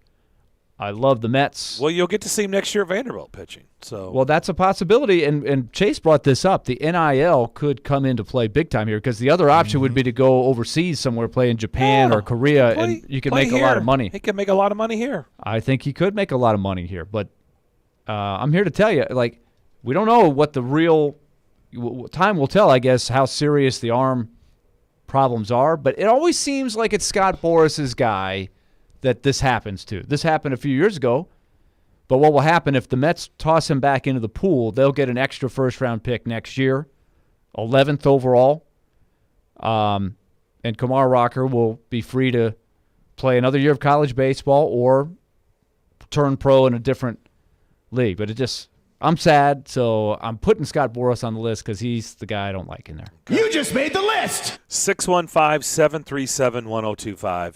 615-737-1025. Counting Crows tickets on the line for August 12th. Best, you just made the list, but you got to call in and participate. Let's start things off with Steven. Steven, who or what has made you mad? What's up, gentlemen? It has been a fun week, but I have to put the Ryan Porth on the list. You just made the list! So he did ruin the best bit in all of this show. I thought it was, every time Vingan got on, you got on to see if this topic came up in conversation. Yep. It's all been ruined. So our program director sabotaged great programming, is what you're saying. Thank you, Steven. You're right. Exactly. So on this Friday, I will put Ryan Porth on the list. You just made the list! I talked to him earlier, and he expected this today. He was preparing himself mentally. Yeah, he knew this was coming. I do get the sense that he feels bad. That was not his intention to ruin the bit, but he does have some remorse. But, what is that based off of? I just, conversations I've had with him. I don't buy it. I'm mad at him too. But, I've made my comments. But, it just is what it is. He has stepped in it. Now he has to pay the price. Okay. 615-737-1025. Back to our phone line driven by WilsonCountyHyundai.com. Mike is up in Gallatin. What's going on, guys? So to somewhat continue your Madden discussion that you guys had a little bit ago, I got kind of upset about another set of the rankings. I don't know if you guys have gone through this or not, but Derrick Henry was ranked the number 2 NFL Madden running back in the game for next year. Second place to Christian McCaffrey. I will give that a small pass, only because I understand that McCaffrey can do more video game wise in terms of catching the ball than it offers in that circumstance. That's fine. But what gets me even more upset than that necessarily is they gave 2 other players a higher. I'm diving into some serious dork here, so let me run with it for 2 seconds. Break tackle is a thing that I think of Derrick Henry. Stiff arm and breaking tackle, outside of just that closing speed that he has, are the 2 things that I think, when I think of that in the league, there's not a single running back in another league I can think of. They gave Derrick Henry a 95 and then gave 2 other running backs a higher break tackle than Derrick Henry. So, again, it's a video game. You shouldn't be getting too upset about this. But when you win the NFL's, the Offensive Player of the Year, you rush for 2,000 yards, you throw people off your back and your shoulders like nothing else, like he's a modern day superhero. What does a guy have to do to get a 99? It's fair. It's a fair question. I'm just saying. Christian McCaffrey played all of 10 snaps? He was on my fantasy team. I know how many snaps he played. Why does he get to be a higher scorer than Derrick? That's all I got to say. They tend to update things pretty quick, so maybe they'll give him what he deserves later on. But I don't know. It was frustrating. I'm a dork. Yeah, no, I look, who's going to argue in these parts? No one. Yeah, right.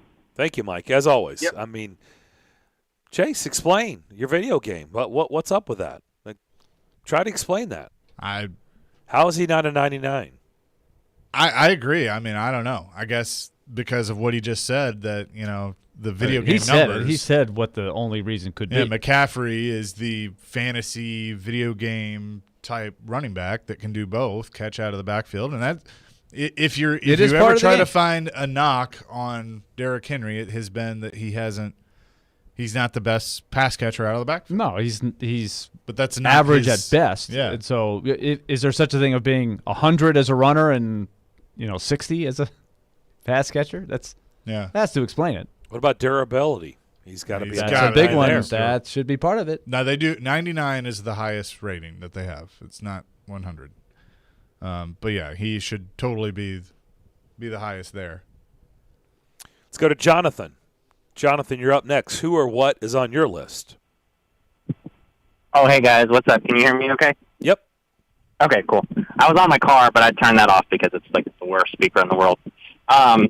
On the list today, I'm actually doing this on behalf of my fiance, is a certain dealership in Rivergate is on the list today. You just made the list! So my fiance had an appointment this morning at 8:30 for an oil change. It's a Prius. It's not anything super complicated, but he messages me at 10:30 and says, yep, still in the waiting room, and they haven't even touched my car yet. And it's just like, why schedule appointments if your appointments aren't on time, like ever? They even told him when he checked in it could be up to 2 hours, maybe longer. So, like, I just don't understand why you're making appointments and you cannot stick to a schedule, because people have other things to do than just sit and wait for their car for 3 hours for an oil change. What? So let me ask this question: is it loyalty? Like, why do you feel the need to go to the dealership to get an oil changed? Well, do you have a discount, a coupon? Yeah, he thought he still had this like care package that they do when you buy a car there. It's a relatively new car; it's only a couple years old. Right. Apparently, that care package is only good for a year, which I guess he didn't realize. So he thought maybe it would be free, which it's not. He has to pay for it. But so yeah, okay. we'll not be returning to the dealership for an oil change anymore. Just gonna bite the bullet and go to Jiffy Lube. Yeah, I was gonna say, I just think that we're all kind of past the days of dropping off the car for half the day to get the oil changed, right? Yeah, it's just so ridiculous. But like, why even make appointments if you can't? Yeah, no, that's a good point. I mean, it's like a 15-minute, 30 minutes tops to do an oil change on a car. Yeah, I mean, but you said this is at the dealership, right? Yeah.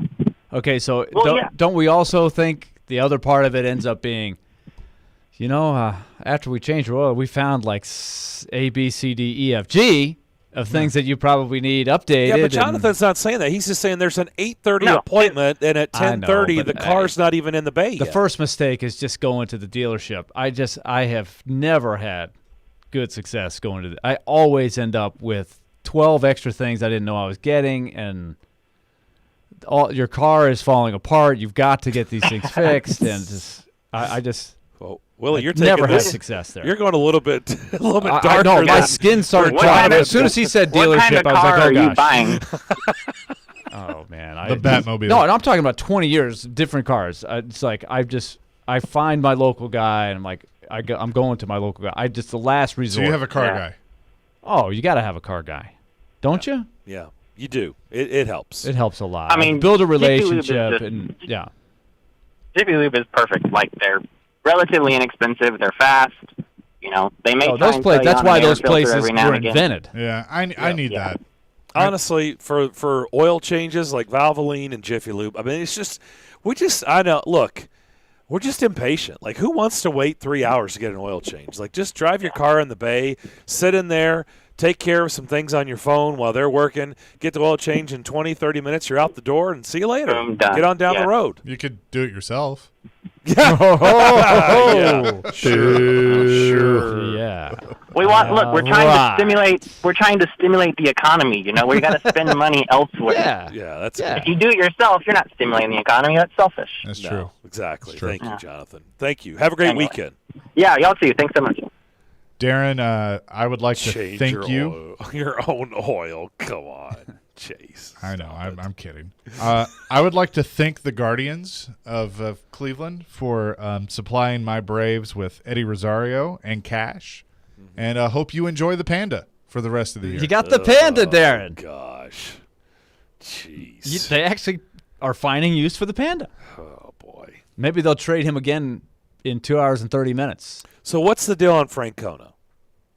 What's the deal? Well, didn't we discussed this last year? I remember, and we got to make this quick because I know we have Elliott coming up, but the winter meetings, I can't remember how long ago it was. They came through here. I just remember Terry Francona for all those years. He was one of the guys who when he came out of the dugout, you saw a guy that stayed in shape, right? He was a good Major League Baseball player for a long time. Still looks like he played. There's some guys who were pretty good players that you would never know it by how they look in the dugout. But I just noticed, and Darren, I don't know if you did, he just looked very stressed, and he's gained weight. He doesn't look fit, and so he's stepping away for health reasons. There was also a story that came out, I want to say last year during the pandemic. Remember his dad came out? It came out while all of the Mickey Callaway stuff was coming out. Yep. That Mickey Callaway, who has been canned and he has been exposed as a guy that treated women very poorly, a lot in the media, and they're trying to weed people out like that. Wasn't it Tito's son who came out publicly Yes, and ripped his dad? It was Terry Francona's son, because part of the allegation that brought it up was that Terry Francona was aware of Mickey Callaway's behavior. Correct. Did not do anything about it, and the Indians never really stopped Callaway from moving on eventually to the Mets, and then the Mets fired him. Because the team, I mean, they actually had a decent year under him, but they fired him. He went on to the Angels. So he got rehired twice without anybody finding out that he was treating women this way behind the scenes. And so in all that coming up, Terry Francona's son came out and said, basically, my dad's not a good guy. Dad knew. Yeah, Dad knew. And our relationship isn't very good. Yeah. I just wonder if that it seemed to coincide with Terry Francona. Every time I see him on TV now, I'm like, man, he doesn't look good. He looks stressed and haggard and overweight. So he's stepping away.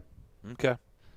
Real quick, can I read? I got a text. Hurry. I got a text. I'm putting Aaron Rodgers on the list for not ending the press conference the other day with double birds. That comes from Robbie Stanley. You just made the list. What? Why would he end with double birds? It would. I mean, if you watch that whole press conference, it would have made sense. I understand. The double gun salute from Aaron Rodgers. Would he put him back in the holster when he's walking away? Maybe he'll do that when he leaves. That'll be his I'm out Green Bay, and he just turns to the GM and goes, "Hey, what's up?" Tell everybody about BetMGM. Maybe they've got odds on that. They could, because they have odds on just about everything. You score a major payday with my friends at BetMGM. It's the best time to sign up for the king of sportsbooks, because they're giving new customers a shot at an easy $100. All you have to do is register using the code 1025GAME100, and you can win $100 in free bets when you place a $1 moneyline wager on the Braves or the Brewers. And if either team hits a home run, you win. Whether you're raising the stakes on summer baseball or wagering on your favorite soccer team, BetMGM is always ready for action.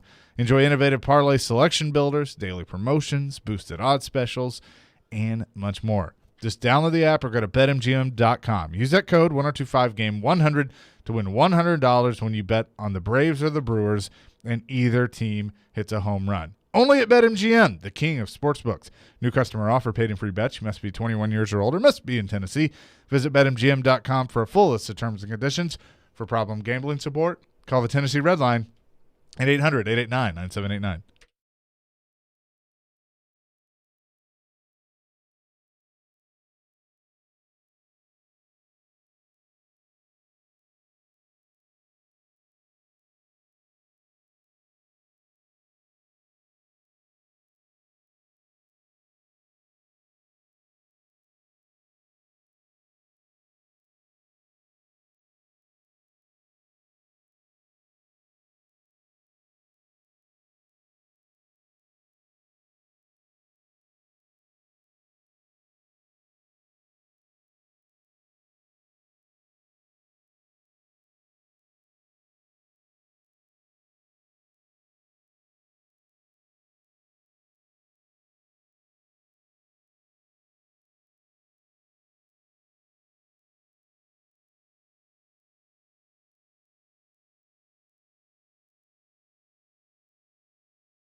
great three-man Canadian band. Back here on Darren, Daunic, and Chase. Darren McFarland, Willie Daunic, Chase McCabe with you, and Elliot Freeman joins us normally on Thursdays. Needed to push to today, and we're happy to oblige. Sportsnet, a regular on NHL Network, and now I guess a regular on ESPN. Elliot, great coverage, great work covering the draft last Friday and Saturday. I think that's a one-time only thing, though. I don't think I'm going to be a regular contributor there. You don't think so? After that fine work you put in? I don't think so. No, he's too expensive. Yeah, you know what? I've just decided to retire undefeated. Yeah, All right, let's start with some things we've been bringing up on the show this week. Sure. We've discussed with you so many times in the past about the flat cap, and you've told us, hey, it's not going to be flat for just now. It's going to be flat for a while. And so we anticipated maybe less years and maybe some guys, I don't want to say on the cheap, but coming in at a little bit of a discount. That does not seem to be the case this week. Are you surprised? A little bit. I mean, I thought the power forwards, with the exception of Landeskog, they got a bit less than they normally would have. Pre-pandemic, I wouldn't have imagined, a guy like Brandon Saad coming in at 5 times 4.5, or even a guy like Jaden Schwartz. He might have gotten more than 5 times 5.5. I think some of those guys got a bit less than I thought. The top end D did really well. The number one goalie, Grubauer, did really well. But a lot of other goalies got short-term deals. Allmark did pretty well, but some of the other guys like Holtby and Freddie Anderson and Antti Ranta, they got short-term stuff. But what it said to me is if you're a top ND in this league right now, you're getting paid. Seth Jones, Dougie Hamilton, Werenski. Last night Zach Werenski, and I think Darnell Nurse in Edmonton is coming. I think that one is potentially not far away from being done at a very big number. I think we're in a situation here where, if you're a D, you get paid. I think there's a couple of things here. Number one, the expansion team did it, and that created some new opportunity for money. And, I think the other thing, guys, is that, some teams are wondering, we got to get fans back into our buildings.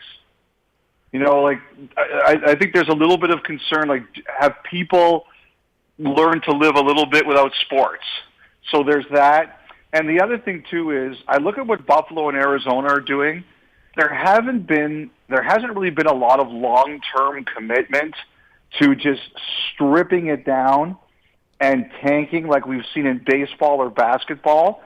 To me, what Buffalo and Arizona are doing is, there's 2 really good prospects on the horizon. A kid by the name of Shane Wright, who plays in Ontario next year, and a kid by the name of Connor Bedard, who's in Western Canada the year after. And there's going to be other prospects too, but these guys look like they're going to be franchise players. And I just think that Buffalo and Arizona have sent a message. We're going after one, if not both of them. And I wonder if we'll start to see more teams in the NHL do what we've seen in baseball and basketball. Who did you like? Who did you like what they did sitting here on this Friday? That's a good question. I got to tell you, there's a lot of people who don't like what Arizona did because they think it's bad for the sport. But, for what they were trying to do, they sure did it. Look at all the picks they have now. They did it. I got to tell you, Buffalo did better in their trades than I think a lot of people expected. I think it's emboldened them a little bit to hold on to Eichel as long as they can till they get what they want. I'm really curious. I liked Colorado keeping Landeskog. I think he's a very important part of their team, and I know a lot of people looked at Makar and they said, you paid that, only getting 1 year of unrestricted free agency. He has a chance to be the best defenseman in the National Hockey League for years. I think he just had no choice but to get that done. I'll tell you this, I also liked what Dallas did. I think they They worked around a lot of the edges. I'm beginning to wonder if they're thinking that Ben Bishop might not play next year. I'm really curious about a lot of this stuff. I liked what Dallas did. The Predators addressed Pecorine retiring by bringing in David Reddick. What do you think of him as the backup goaltender to Saros? Well, first of all, I would say that, as a media person, you'll love Riddick. He's a very funny guy. He's hilarious. He's got a great sense of humor. He doesn't take himself very seriously. He's also a really good human being. He's got a brother on the spectrum, and he treats him like gold. He's very proud of him, and he talked a lot in Calgary about how much it meant to him to make sure that his brother was treated properly. And so I've got a lot of time for David Riddick as a person. As a goaltender, I think the last couple of years have been hard on him a bit. Calgary as a team is, I think they're trying to shore up the way they're playing. And, Riddick struggled. I don't think he was at his best, but I think there is a better goaltender there than we saw the last 2 years. I think he's a perfect guy. A lot of the stuff about Riddick when he retired was about his personality, right? And what a great person he is, and how he accepted the fact that Saros was starting to take the job and he didn't cause a problem. I think Riddick is similar in that way. I don't think he'll rock the boat. I think he'll understand that he's the backup to Saros and he won't cause you any problems. I just think that he's got to rediscover his form. I think there's a really good goalie there who lost his way the last year, and I just think I do think that now that things are kind of coming back to normal, I think he'll find his form a little bit better. We're talking to Elliot Friedman. Elliot, just give us your thoughts, because we always kick this around, and I think we set the table with you on this for the last – really, you could go back to the trade deadline. But Mikael Granlund ends up coming back 4 years, $5 million a year. I think in a perfect world they would have liked something a little smaller, but as you kind of pointed out, that people went ahead and spent some money there, so they paid a little bit more to keep him. What are your thoughts on that term and that price? Well, I like Granlund a lot as a player. I think he's an important player for you guys. I think the thing that Nashville and David Poile have decided is that they weren't going crazy on term this time around. I heard some of the negotiations that they were involved with. Some of the players that they were looking at, they got beaten out because they didn't offer the same term. And I think that's the message that the Predators were sending. You've got a couple of deals there with term that, haven't worked out to this point with Johansson and with Duchesne. And I think you guys have learned your lesson and said we're going to be a lot more careful with that, particularly when it comes to guys we don't know. I mean, Grant. He's been a Predator for a while now. I think you guys were a lot more comfortable making that gamble with someone that as opposed to maybe someone you were bringing in. So I'm not surprised they went with that. I think you guys are going to be really fascinating to watch next year. It's obvious that David Poile wanted to set off a bit of a grenade in the organization. He felt it had gotten too complacent. It was time to try something new. I think what that says to me is they still feel that Michael Granlund can be part of the solution.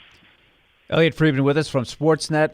Elliot, is my math, if I'm looking at the restricted free agents they still have to sign and the cap space they have, and I look at the depth chart, I still see a spot for another move of a significant, maybe middle six forward, maybe not a top three guy, but somewhere in there. What do you think is out there? I'm looking at guys like Tomas Tatar, maybe some guys have been rumored in trades. What do you think might be out there if you're looking for that guy? Well, I got a text about Jake DeBrusk from you guys yesterday, so I figured I should actually do some preparation for this. So and we appreciate that you took time for our show. We had a listener, Elliot, that asked about him if he would, fit. And looking at the contract, I mean, it's not bad. He's a young player, and it's kind of like, well, why would the Bruins not want him? But that's always part of the discussion here. So fill us in. Well, you know what? Like I actually decided. You guys asked, so I said I would look into it. So here's my question: Is do you guys have a spot on the left wing? Yes. Okay, I think so without a doubt. Jake DeBrusk last year, he's a left-hand shot, and he is a talented guy. I think at times him and the head coach, Bruce Cassidy, have butted heads there a bit. And sometimes it's hard to know, like, is the coach trying to motivate the player, or does the coach just no longer believe in the player? And I think the Bruins would look at it as, no, we're trying to motivate the player. I think the coach would look at it and say, we're trying to motivate the player. And I think the player kind of believes that maybe the organization doesn't believe in him anymore. It's like, when a couple breaks up, right? Like there's one side, there's the other side, and then there's the truth in the middle. So I think there's a bit of that going on between him there. So last year, DeBrusk, a left-hand shot, the Bruins were a bit heavy on that side, so he had to play his off wing. I don't think he liked it very much. Now, the Bruins just got news today that David Krejci isn't coming back, and we're going to figure out what they're going to do with their forward situation here. But I think what DeBrusk wants is he wants an opportunity to play on his left wing. I think he is available, but I think, the Bruins still think that he's a young guy who's got ability. They've been frustrated with each other before, but they're not just giving him away. It would be pricey, but if you've got a spot on the left wing, I think that's the kind of opportunity that DeBrusk would like. Okay, so let's weigh that as opposed to maybe what's out there on Tampa. Is like Alex Killorn still? Are they still looking to dump money? I don't think they want to move Killorn. I really don't think they do. They might, again, and also don't forget he's injured, right? So I don't know what his situation is for the start of next season. And what about Tomas Tatar, who's sitting out there still waiting, I guess, to see that next wave? Well, I heard it's interesting. Like, I thought Tatar would be someone that a team could get like a decent, relatively inexpensive gamble with, but I heard he was asking for some term. So, I think Tatar's a guy. He'll get you there. He'll get you into the playoffs. There's no question about that. But it's twice in a row now that teams that have had him have kind of scratched him in the playoffs, right? So he's getting kind of a label, whether fairly or not, as more of a regular season player. Now that's not a terrible thing because it's still hard to make the playoffs in this league. But I just heard he's looking for some term, and I don't know if it's 4 years. I don't think that would be something like that, but maybe 3. And you never know what happens here, guys. Maybe someone starts sweating as, the days go by that you're not signed. Like last year, Mike Hoffman, he took a 1-year deal because he couldn't find anything. Well, Granlund and Holla, same thing with the Predators. Montreal. Yeah, Granlund and Holla, that's right. So I think Tatar's looking for term, and we'll see if he sticks to that or he changes. We're talking to Elliot Friedman of Sportsnet. You said earlier that the Predators could be very interesting to watch. I mean, with all the cap space that they have, we had David Poyle earlier this week, and I asked him, are you able to spend up to the cap if you want to? Can you use it all? And he said yes, he has that ability. But right now, and I understand they still got to sign Saros. They got some RFAs that they're working through, and then you got to address Forsberg and Ekholm in the future. But what is your sense of what the plan is for them right now? They've gotten younger, but they're still kind of on that cusp of being a bubble playoff team. Well, I look at it this way when it comes to them, guys, that I think Poyle has said, like I said earlier, we took some long-term gambles, and they're not looking great right now. So I don't think he wanted to go down that road again. Like the fact that you guys went 4 years with Granlund fits to me because he's a guy and you didn't do it. Like I'm sure, I'm sure that you guys kick tires on guys like Schwartz and Saad and things like that. And it's like I don't know that you guys were going 5 years for Saad. I don't know that you guys were going 5 years for Schwartz. I tend to think no, but I don't know that for sure. So I think what you're doing right now is you're sitting there and you're saying, let's see what happens. There are going to be some teams that are stuck. there's going to be some teams that are still going to need to facilitate moves to get underneath the cap. And, one of those teams, one of my questions is, where does Eichel end up? And is somebody going to need, for example, let's just say Eichel ends up in Vegas for argument's sake. They're going to need to clear room. Could you guys benefit from a team that trades for Eichel and needs to move something out? That's one of the things. Or, teams that are over the cap in the summer, when the regular season starts, they have to be under the cap. Are you guys going to benefit from that? The one thing, David Poile's been around for so long. Everything that happens, he's seen it 50 times, right? So he knows how to play it, and he'll wait. And in this league right now, cap space is a weapon. And he'll weaponize it when he finds the right opportunity. Another thing that he hasn't been a stranger to do is, we just referenced it with Holla, and he's done it in the past, Mike Ribeiro, getting these guys that have been bought out or, are kind of reclamation projects, 1 year cheap deals. Scott Hartnell would be another example. Hartnell is another one of those. But James Neal is out there. That's another guy that they know. That, and granted, he's not the same James Neal that he was when he left and was a part of that team that went to the Cup final. But do you see that as a possibility down the road? And what do you think the market is right now for Neal? I'm sure he's getting a lot of calls. Do you want to come here for a year or something like that? Do you want to come here and play at a lower number? I'm sure that's happening. And he'll have if you look at Corey Perry, who just signed in Tampa. When you're willing to do that, you can go just about anywhere. So I bet you James Neal, after what he just went through, he's James Neal never wanted to leave Vegas. But he got more money in Calgary, and he took the money, and I don't have a problem with that. I don't begrudge people doing that, but it sometimes means you get caught up in what happened to him. And so I guarantee to you that he's going to be looking at this and saying, he's going to make $1.9 million on his buyout the next 4 years. So, he's going to look at this and say, I'm going where I want to go, where I'm going to play in a role I like and where I want to be. And I'm sure he's got a few people calling him right now. Elliot, last one. With Grubauer's deal, do you think that affects Saros at all? I do. I think that he's probably a little bit higher. I think that Grubauer is probably a little bit higher than Saros in terms of history. He's got a bit more of a resume to him, but I like any goaltender is going to look at that and say, well, you just look at all the free agent goalies the last couple of years.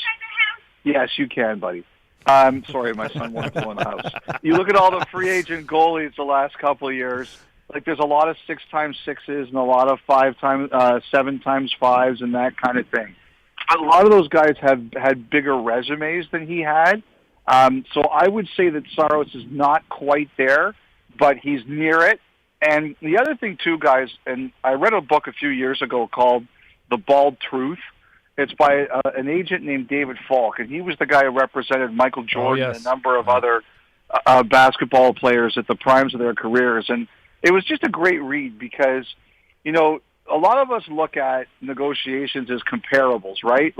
Here's Philip Grubauer. Where does UC Saros compare to Grubauer? Well, he doesn't have the same resume, so his number's got to be lower, right? And he talks about in that book about how that's only a terrible agent would do it that way. A good agent looks at it and says, well, that was his situation. This is your situation. And maybe UC Saros doesn't have the resume of a Philip Grubauer, but you know what? He might be the MVP of your team. So you have to deal with it from a separate way. And that's what I bet you they're going to say is they're going to say, look, maybe he doesn't have Grubauer's resume or Markstrom's resume or Binnington's resume, but you know what? I look at your team, he's pretty freaking important. So that's the way we're going to look at it. I think you have to look at it as being in the ballpark. And if Saros' agent is any good at all, then that's the way he'll argue it. Yeah. Good stuff as always. We're going to let you get to the fam. Thanks for your time as always, Elliot. Have a great weekend. All right, guys. This is going to be it for me this year. I'm taking August off, so I really enjoy it, guys. I love coming on your station, and it's so funny. I was talking about this with one of my buddies who doesn't work in the business.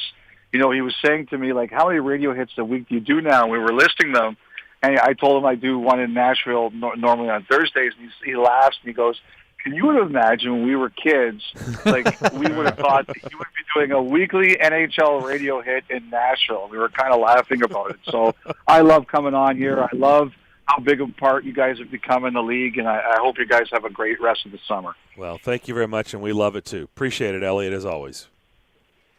All right, guys, take care. Thanks. That is Elliot Friedman. Enjoy your month of August. Sounds like they were loading up the car to go somewhere. It did sound like they were ready to get on the move. And Yeah. if you listen to his podcast, they've been talking about this. And really, it seems like every hockey insider is the same way. They want to put in those last couple days as everything kind of happens, the first couple days of free agency, and then they've got that calendar marked, man. It is, I am clocking out, and I am recharging the batteries. Sure. The summer's kind of short in Canada, right? So you want to take advantage of those days. So they're all the same, and Elliot is no exception. Jeff Merrick, his partner on the podcast, who we've had on the show many times, he says, we will be a rumor starting August the 1st. And then when they come back, it becomes the 32 Thoughts. Yep. And we appreciate his accessibility. We are really fortunate to be able to talk to, I think, the best in the business every week. I was looking at Circa Sports, so a sports book there in Vegas. A sports book? Oh, come on, Darren. What? It's a doozy. It's a good one. It's a real good one. It's a doozy. I know. I'm going to be there in a month. I'm bringing it up. They have put out their odds to win the Stanley Cup next year. There's 3 tiers. Okay? They've got 3 groups. So teams in groups. So let's start with Tier 1. Who is the favorite at plus 525 to win the Cup? So we've had some tier talk today, haven't we? Quarterbacks and running backs. And Big 12 is shedding tears, so there you go. Nice, Chase. Nice. Colorado Avalanche, I'm going to say, is in Tier 1. Well, I'm asking who is in, not only just in Tier 1, but who is number one in Tier 1. Okay, yep. Is that your guess? Yeah, I'll stay with them. Okay, Chase? Vegas. So the Avs are 1, Vegas is 2. Okay. Isn't that interesting? The back-to-back Stanley Cup champs, not mentioned in that conversation. Colorado They're 1. Probably 3. Vegas 2, Tampa 3. Who is 4? This would still be in the first tier? This I will tell you when Tier 1 is complete. Yeah, now it gets interesting. Uh-huh. That's why I'm asking. Still Tier 1. Who else? I have to be honest. I am perplexed. This is why I'm bringing up some of this stuff. Toronto is 5, so they're behind number 4 that you're still looking for.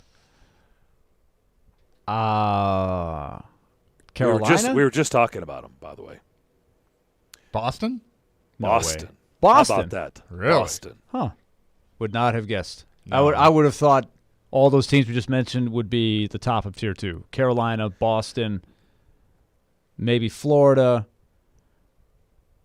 Yeah. There's 11 teams Toronto, in Tier 1. Can you put Toronto in Tier 1 until they really do it? Exactly. But you just said there's 11 teams in Tier 1? 11 teams, and the Hurricanes I would put are the last team. The teams at the top are in a different tier than these other teams. But let me just tell you, the teams in front of the Hurricanes, help me understand this.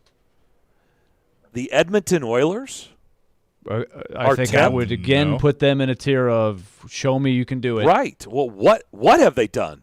The answer is nothing. Okay, let me take a guess at one. Okay. There's one. I do not understand. Help me understand. Florida Panthers? No, I was. They're not in Tier 1. They're not in Tier 1. They're Minnesota. not as good as they were last year. Minnesota are not in Tier 1. Okay. Chicago? No. After everything? Come on. What do you mean? Come no. Come on. Is that crazy? They're Yes. not. They're not in in Tier 1. Tier 1 would be crazy for them. Well, he said there's 11 teams in Tier 1. I mean, I'm trying to. The Islanders in Tier 1? Yeah. They are not. Really? Man, I mean, how many times do they have to win playoff series? Okay, I agree. The Islanders begin Tier 2. Wow. So I agree. is Chicago and Minnesota, they're in Tier 2? They're in Tier 2. How many teams are in Tier 2? Just so we can get a reference point here. 11. There's 11 teams in Tier 2. The St. Louis Blues are in front of Edmonton. That's What? in Tier 1. Dumb. In Tier 1. They're the 9th team on that list. What? I'm not certain about that. What am I missing? I guess they're looking at a bounce back. St. Louis Blues Tier 1? How about no? That's a losing ticket. Bet on them. Is Pittsburgh Tier 1? Yes. That's a loser too. I agree. What year was this put out? But I can I would buy into Pittsburgh in Tier 1 before I bought into St. Louis. Absolutely. 100%. The Philadelphia Flyers in Tier 1. No. Well, I can see them being sort of a sexy. No, wait a minute. They've pick. been very active this They've been very offseason. active. They revamped their defense completely. People But they weren't very say good last year. Right, but they have, if you look at their roster, it looks That a defense is whole different. lot better on paper. It does. On paper. If there's a bounce back from Carter Hart, a little shake up, If they Ellis could be good. plays, So we've named sure, yeah. every team but one, and they are in the Predators division. Well, we've already named. Exactly. That's So the problem. they're going to put Winnipeg in there? Oh. No, they're not. Okay. Okay. Because I see Winnipeg as a clear. Well, I we've see named a lot of. Colorado. I see a lot of Tier 2s. Winnipeg's in the Tier Central. 2. I see a lot of Tier 2s in the Central. I would put the Predators in Tier 2. I don't know if you're going to tell me they're in there or not, but let's get the other Tier 1 first. The Dallas Stars. They're still putting them in Tier 1. I think they're a clear-cut Tier 2. How about that? So the Predators division has, according to Circa Sports and their odds to win the Stanley Cup Great next year, sportsbook. Avalanche, Stars, and Blues all in Tier 1. I think there's a pretty big gap between Yeah. Colorado and those other two teams. I agree. And by the way, St. Louis has no business. No. I'd in put the Tier Wild 1. over St. Louis. I would put Winnipeg and Minnesota over. I just would. I don't agree with that at all. So that's Tier 1. Tier 2, I already told you, the Islanders begin Tier 2. I think you guys mentioned the Wild. They're in there. The Jets are in there as well. Did I say anything about the Blackhawks? Or Yeah, you said they were in Tier 2. They're in Tier 2 as well. They're in Tier 2? Yes. Okay. At the bottom. They're second to last. So you're team. telling me the Predators are not in Tier 2? Well, I haven't Well, he named hadn't all the said teams. he hadn't gotten that Okay. far. I We haven't haven't said guessed them. Are the Predators in Tier 2? Willie wants to know. I mean, honestly, I hope that it'd be good motivation if they're not. They are not. They are in Okay. Tier 3. Okay. They are the second team in Tier 3 behind the Knuckleheads. So Vancouver they're buying, and Nashville begin Tier 3. So Let me ask you a so question. they're buying that Chicago has leapfrogged Nashville. Nashville beat Chicago 7 out of 8. They're saying that these moves that Chicago made leapfrog them into a totally different tier than the Predators? Their odds are cut in half compared to the Predators are plus 11,000. Chicago is plus 5,200. I dropped $5 on that. Okay. How many teams left in Tier 2 that we haven't named? I don't know. There's 11 teams in Tier 2, so I don't know. You've named about half of them. Would the Seattle Kraken be one of those The Tier 2 Seattle teams? Kraken are in Tier 2. Okay, thought so. All right. So I'll just give it to you. The Islanders, I mentioned, then the Florida Panthers, then the New York Rangers. How about that? They'll be a sexy Rangers pick. are interesting. Washington Capitals, Minnesota Wild, Flames. Oh, come on. I love that. Wow. This one's another one. I don't know. Come If they're, on. I think they're going the wrong direction. Canadians. The Habs after the Flames. I don't know. Man. I don't know. Jets, Kraken, Blackhawks, and Los Angeles Kings. The Kings? Wow. Yep. Who is that? That rounds get out that. Tier 2. Okay. All right. Tier 3 begins with the Knuckleheads and the Preds, followed by the Devils, the Sharks, the Red Wings, the Blue Jackets. How about that? Senators, Ducks, Yotes, and, of course, bringing up the rear by a long shot. Plus 150,000, the Buffalo Sabres. I'm going to tell you, one team low on that tier 3 to watch out for is Ottawa. They've reloaded. If you're going to put the Kings in tier 2, they're plus 30,000. I don't really understand why you would have Ottawa that far below the Kings. Ottawa has done the same kind of things as the Kings to reload. Real quick, the Predators. By the way, their odds compared to Los Angeles are Los Angeles is plus 5,500. Senators are plus 30,000. Preds just announced they have re-signed Tanner Jeannot to a 2-year, $1.6 million contract. Very so economical. 800 per? Yes. The breakdown. $750 and then $850. Yep. Okay. So very similar to Mr. Olivier. Yep. So I thought you guys would enjoy that. I think there are there's some major question marks in there. That's good stuff. I do think there will be a lot of doubters from the outside on the Predators as we sit here today. Now, I still think, as we talked about with Elliott, there's another move to be made, but I don't know if it'll change what you just read, Darren, a whole lot. I think that's going to be a prove it. I look forward to sitting in the Circa again, drinking my 32-ounce drink. So that'll be good. Come back. Final hour next.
Do what?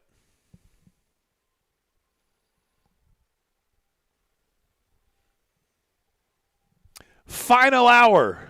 Darren, Daunic, and Chase here on this Friday afternoon. Hope everybody is staying refreshed and cool.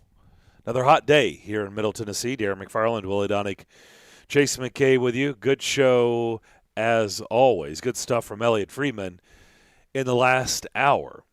By the way, reading something from Nicole Auerbach on Twitter saying that she has been told sources saying that the NCAA is expected to announce the next step in its study of the overall governance structure. So the structure that they could put together, which means they need to figure out what makes sense, how to govern what they're doing at a national level, conference level, and school level. Constitutional issues, not bylaws. Well, that should be concluded by 2036. Yeah, good luck with that. Yeah, how long is that going to take? Till 2036.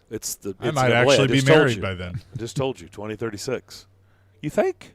Yeah, maybe. It's 15 years. Well, if I'm on your path, then yeah. It probably will be. Yeah, well, if you're on my path, you better get going, man. You're getting up there. I still got a year or two, don't I? Yeah. Okay. Yeah. So I'm good. Fine. I just think that is like, you do wonder, like, what is their counter to any of this? Like, all this stuff that's going on, because they can't stop don't have anything. one. I know. And so what are they really going to be talking about? I think all this is, to me, is they're sitting there, under their shade tree, and somebody woke them up, and they're sipping on some lemonade, and they go, what, Texas, Oklahoma, what, the SEC, what does that mean? Well, you guys should probably talk. We got to look like we're doing something. Everybody get together.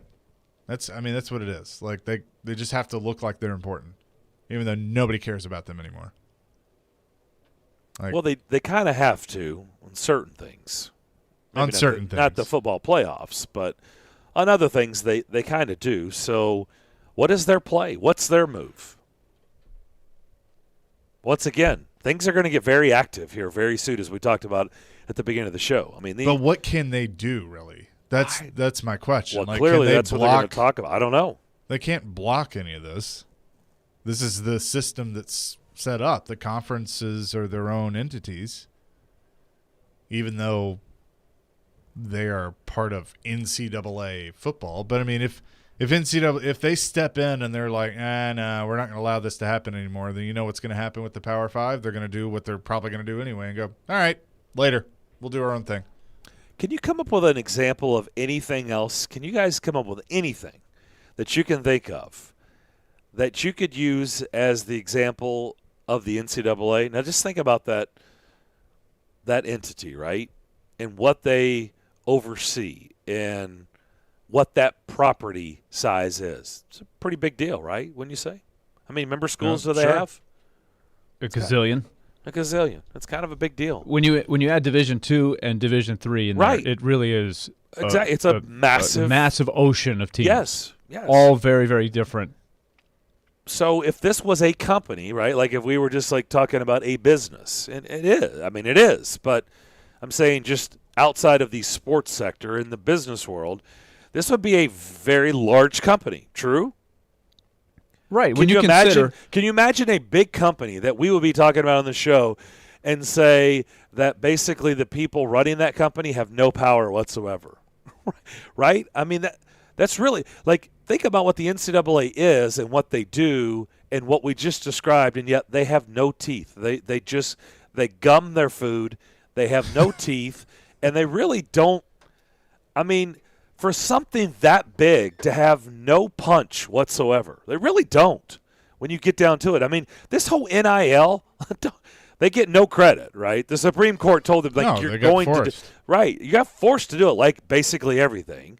They're reactionary. They're not proactive on anything. So what other example is there in this country of a company like that just gums everything? They have no teeth and really have no say.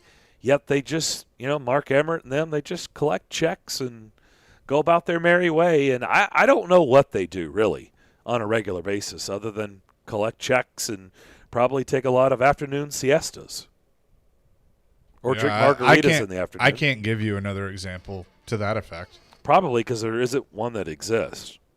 And it makes you wonder, like, how has this been all allowed for them to be this way and really be? I would say, though, that when you consider that under your umbrella you have Trevecca, Vanderbilt, Tennessee, Austin P, Sewanee, all of those schools are very, very different schools, and they're all under the NCAA.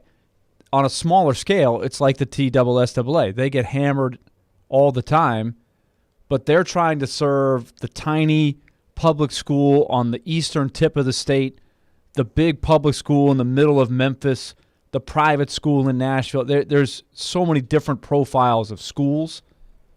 It is a huge, huge thing to try to gather all of that herd and bring it all in together on the same page. It's not easy. Right, but and to your point, like if you look at it on a smaller scale like that with the TSSAA, they are the overall entity of high school sports in this state, whereas the NCAA is technically supposed to be on everything, but really I think they're more in place for those smaller schools that you just named, whereas like a TSSAA doesn't have to deal with conferences. The conferences govern their own stuff. So but they have districts and they have to set up the regions and the sections. But like the districts don't control things to the extent of like a conference in Power 5.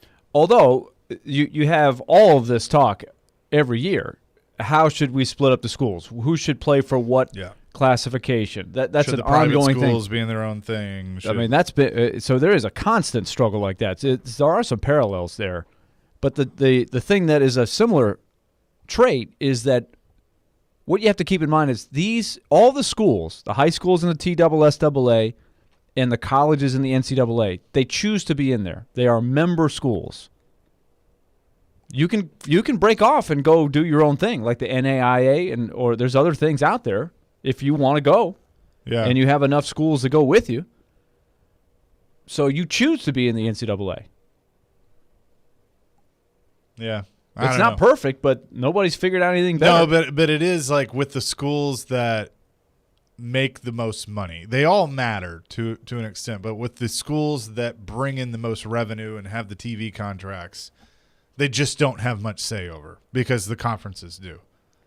Correct. And that's what's unique about this whole thing is you have a governing body in the NCAA that they basically are told what to do by these conferences that make the most money.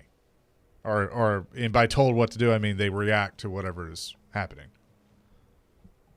That's what's unique about it. Where the NFL, again, pro, college, apples, oranges, but the NFL runs the NFL. But it's 30 teams as opposed to 1,000. Right.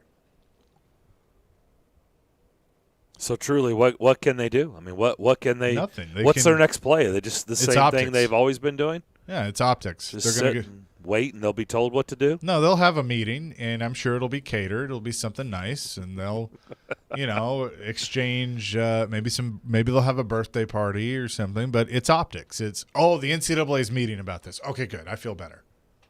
That's what it is. Nothing is going to come out of it. It's all just, hey, look at us. We're doing something. We're meeting. See us? You see us in our conference room? You need leadership. Are they considered leaders? It's a loose term. So Mark Emmert is a leader. I'm just saying you need good leadership. He's a leader, and there guys are plenty that of get people in jobs leadership that don't have positions to that do aren't anything. good leaders. Yeah, I mean, he's a leader and a guy that gets a job that doesn't do anything. It makes a lot of money doing it. I don't think he's a great leader. I don't think he inspires and brings people together. He's stealing money. He has been for a long time. I think he's pretty much, in my book, the equivalent of an ashtray on a motorcycle. They're about the same use. Wow. What? That's good. That's cold, I but think that's they're good. They're on the same playing field. That's of usefulness. I was Ashtray on a motorcycle, Mark Emmert in the NCAA. I was about to say something. Yet he just collects about a millions warthog, every but- year. So he's getting the last laugh. I mean, I can poke fun, but he's literally laughing at me. So he's getting paid millions to do nothing. Or to do what he does. I mean, it's got to be the greatest gig in the world. Yeah. Bill Hancock doesn't have a bad gig either, by the way. No. He was not at SEC Media Days this year. Really? Nope. Huh. He was not. Wonder what that's about. I don't know. He knew what he was going to be asked about the most and probably didn't want to talk about it. Bill's never ran from that stuff. He doesn't care. He does everything with a big smile on his face. Yeah, I mean, he's fun. You know, he's always been nice. Guy. Yeah, nice guy. I'm not going to give you much, but although he did tell us that, they'd probably be coming to Nashville if we had a nice retractable roof. He did say that. Stadium, just saying. Be nice. All right, we'll come back. More on the other side as we plow through this Friday edition of Darren, Daunic, and Chase here on ESPN 102.5 The Game.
Thank you, Trey. Back here on Darren, Daunic, and Chase. Do the Predators have another move in them? Baseball's trade deadline is finishing up here in about an hour and a half. Yeah. Looks like Craig Kimbrell is going to the White Sox. So he is same city. He can keep the same living arrangements and just head for the south side. Yep. Yeah. All the way from Chicago to Chicago. Just take the L. Oh, he'll take an L with the White Sox. Yep. He will. Yeah, I don't know about that. They're Guardian. I think they're pretty good. They are. And I know that bums you out. Yep. So, do the Predators have another move in them? Reddick and Granlund, are they done? I don't Shop closed, other than their own stuff. I mean, we've announced they're just taking care of basically in-house stuff. When I asked Elliot, the way I couched it was looking at who they've signed. Now you check another guy off the list, and Tanner Jeannot, who they just announced that they have signed a 2-year deal with, and very, very inexpensive. Matthew Olivier is signed. With the amount of cap space they have, which is roughly $20 million. Roughly $20 million, maybe slightly less. I think if they wanted to, they could probably also trim some fat somewhere. If they wanted to carve out a few more $1 million, there's probably some things they can do. They don't have to do it. Well, let me give you But they have some guys, restricted free agents have to sign, starting with UC Saros. They have 3 more. They have UC Saros, Dante Fabro, Ellie Tolvanen. Okay, so let's just say the number is $20 million. Mm-hmm. That's what Cap Saros, Friendly looking has. at this year, where Forsberg and Ekholm, even if they sign them to extensions, we know what they're going to cost this year against the cap, so they don't count. What do we budget for Saros in general? Say $5 million? $5 million. This is a good number. Okay, let's just say 5, so that leaves you 15. Fabro. Less than 2? Yes. Yeah. Million and a half. Okay. What was his what did they qualify him at? That's a good question. I don't know the he exact is number. arbitration eligible, so they had to do that. But he doesn't have much. Tolvanen is not. Like Tolvanen can probably. They will both be very inexpensive. Yeah, Tolvanen's probably, if Trennan's at $725, Olivier's at $750. Mil? Yeah, it's not $750,000. Tolvanen and Mil? I think it's reasonable. Now, it depends on whether they want to do a bridge deal and say, do you want to go year to year, bet on yourself that you will have a big year and then you can command more, or do you want to maybe take a Colin Wilson kind of bridge deal where you're not coming off a great year, but we like the player, so maybe we'll offer 2 or 3 years at a really low cost. But either way, for this year, I think what you're looking at is the cap space to make another move if you want. Maybe 2. Yeah. Depending on how much you want to spend or how big you want to go. So when I asked Elliot, what we kicked around a lot of different things. Like there's some remaining free agents out there, like a Tomas Tatar, who's a good middle 6 guy. He said he's looking for term. But what's the market? Obviously, it's not something he jumped at to this point, so there's some debate out there. There is a trade. We talked about Jake DeBrusk, who might be in a situation. Yeah, it's going to cost you something to get him, but he's intriguing. 24 years old, under contract through next year. That's a guy that you could add to a growing list of younger players that you're trying to build around. I don't know if they'll go that option, but the thing that stuck with me from Elliot, he said, everything that David Poyle sees, he's seen 50 times. He knows how this business works. So what they have that he said you can, quote, weaponize is cap space. Mm-hmm. When you have cap space, you can wait for the chips to fall. You can wait for something to present itself that may not even be there today. And he used the Jack Eichel trade could create some dominoes. That's a big one. There could be other things that come on. People want to make a move, but they can't really do it unless they clear cap space. There could be the player that the Predators are interested in that they could pluck and put in there. I don't think they're looking for a superstar, but I think – remember Elliott's first question about DeBrusque was, do you have an opening at left wing? When I look at it, I say to myself, oh, yeah. They've got some guys who can play left or right wing. So I think if there's a clear left winger, they got a spot for that guy. Yeah, and I mean – price-wise, now you have to make the trade, but price-wise, DeBrusque is 3.6. Fits perfectly in line. I think the question is Tatar's a left shot too, I think. He's listed as a left winger. Sometimes there are guys that you find out are better on their off wing. So I don't know. Sometimes I don't trust when I see a guy what he's listed as on a website because they may get to a new team and it's a better fit on the other side. There are some guys that are just locked in to whatever side they play in, and there's other guys that could play either side just as easily. So let me like Philip Forsberg is a left wing. He always plays the left wing, and he's a right-hand shot. Craig Smith was always a right wing, never switched. Yeah. Nope. Mikhail Granlund can play either side. I've seen him play either side, and of course we know he can play center as well.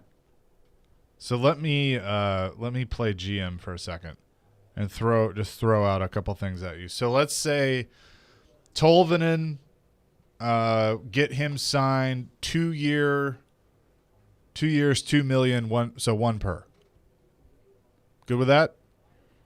If I'm the Predators, I'd take that all day because he might take a big leap, and then at the end of this year, you'd be really glad to have him for $1 billion. He might say, "Just give me the 1 year, and I'll show you that I'm worth more than that next year." You good with that, Darren? I've already said, yeah. Okay. Fabro, 2 years, $3 million, so 1.5. I think you're in the ballpark. That may be even a little steep. Just depends on. I mean, maybe it's 1.25. Maybe it's 2 years, 2.5. I do that. I saw this happen with Dan Hamhuis. I saw this happen with Ryan Ellis, where they really had not done it yet, but they knew that the organization was high on them. The pathway was there. Fabro falls into that category. Hamhuis, if I remember correctly, he waded into training camp. He held out. Ryan Ellis held out. And they both ended up getting signed for pretty good deals. And Fabro, I don't think has quite done what Hamhuis and Ellis had done to that point. But I think Fabro knows that, hey, listen, if you look at our depth chart right now, you need me. But that also doesn't mean that the Predators couldn't go out and bring in another veteran defenseman as an insurance policy in case it doesn't work out with Fabro or Carrier. That might be a security blanket that you look at. They might have the money to do that if they choose to do it. So all that to say, I think Fabro is going to be very reasonably priced. Think so. The hardest one, of course, by far, this is the Captain Obvious, will be Saros. Darren is pondering. He is. No, I'm not pondering. I mean, I wouldn't go more than 4. I think 4 is the right number. 4 sounds good to me. But if they I went don't 5, care. I don't care I'd be what okay Grubauer going did. 5. Okay, I don't use what other people did as gauges to. Well, they did it, so we got to do it. Like I don't. Yeah. Like I understand his agent will do that, but it doesn't mean you have to do it. That's not how GM should work. Well, this person got this, and so therefore my guy should get this. Well, I can't control what that team did. That team did that. That's not what we. That doesn't mean that we agree with that signing. So. Grubauer, great for him. Would I have given him 6 years? Hell no. I wouldn't have. Not a chance. Darren, to your point, I agree with you 100% that as a GM, you shouldn't let what somebody else does dictate what you do. But don't we think the Predators just did that? Don't we think that Granlund might have maybe the scuttlebutt was he was wanting more and there could be teams offering more years, and so that's what they did? I don't know. I mean, I don't know what other teams. I don't know what the other offers were. I don't know what. I don't either. But isn't it easy to assume that could be what happened? I don't know. Maybe it created the middle ground. I think it was they more were about separated on. He wanted to be here, and they wanted him to be here, and so that helped push things along. I think that played a factor. They know what he's about. He's not an outsider. Look. The outsider part of things has not gone well lately, right? Bringing in people you don't know, it hasn't worked out great. I think They there know is something him to be through said and through. for paying a little bit more for what you know. They know him. There is no mystery. And so I do think that probably helped things along. We've all three stated our own opinions on what we think of the deal, but you're asking specifically why it happened. I think probably it was more about they know what they're getting in him. They know him, and there is value to that to them, and there should be. It's always better to go with what you know than what you don't know, even though sometimes what you don't know seems a little bit more attractive, right? Because it's the mystery. You don't really know. Like you think you know, and boy, when you look at it from afar, it looks really good, but until you delve into it and you're around that every day, you truly don't know, and there is real value to that. And one of the things that they know is that they now have signed Tanner Jeannot. Darren, you're gonna have to be patient with him. Vacation. he is Willie is trying to contain himself right now. It's a great dad joke with right what Ken Rosenthal just put out there, so he might need a minute. Honestly, I don't know about this one. Yikes! Can you imagine the whiffs? Ken Rosenthal saying Mets in discussion with Cubs on Javier Baez, possibly more.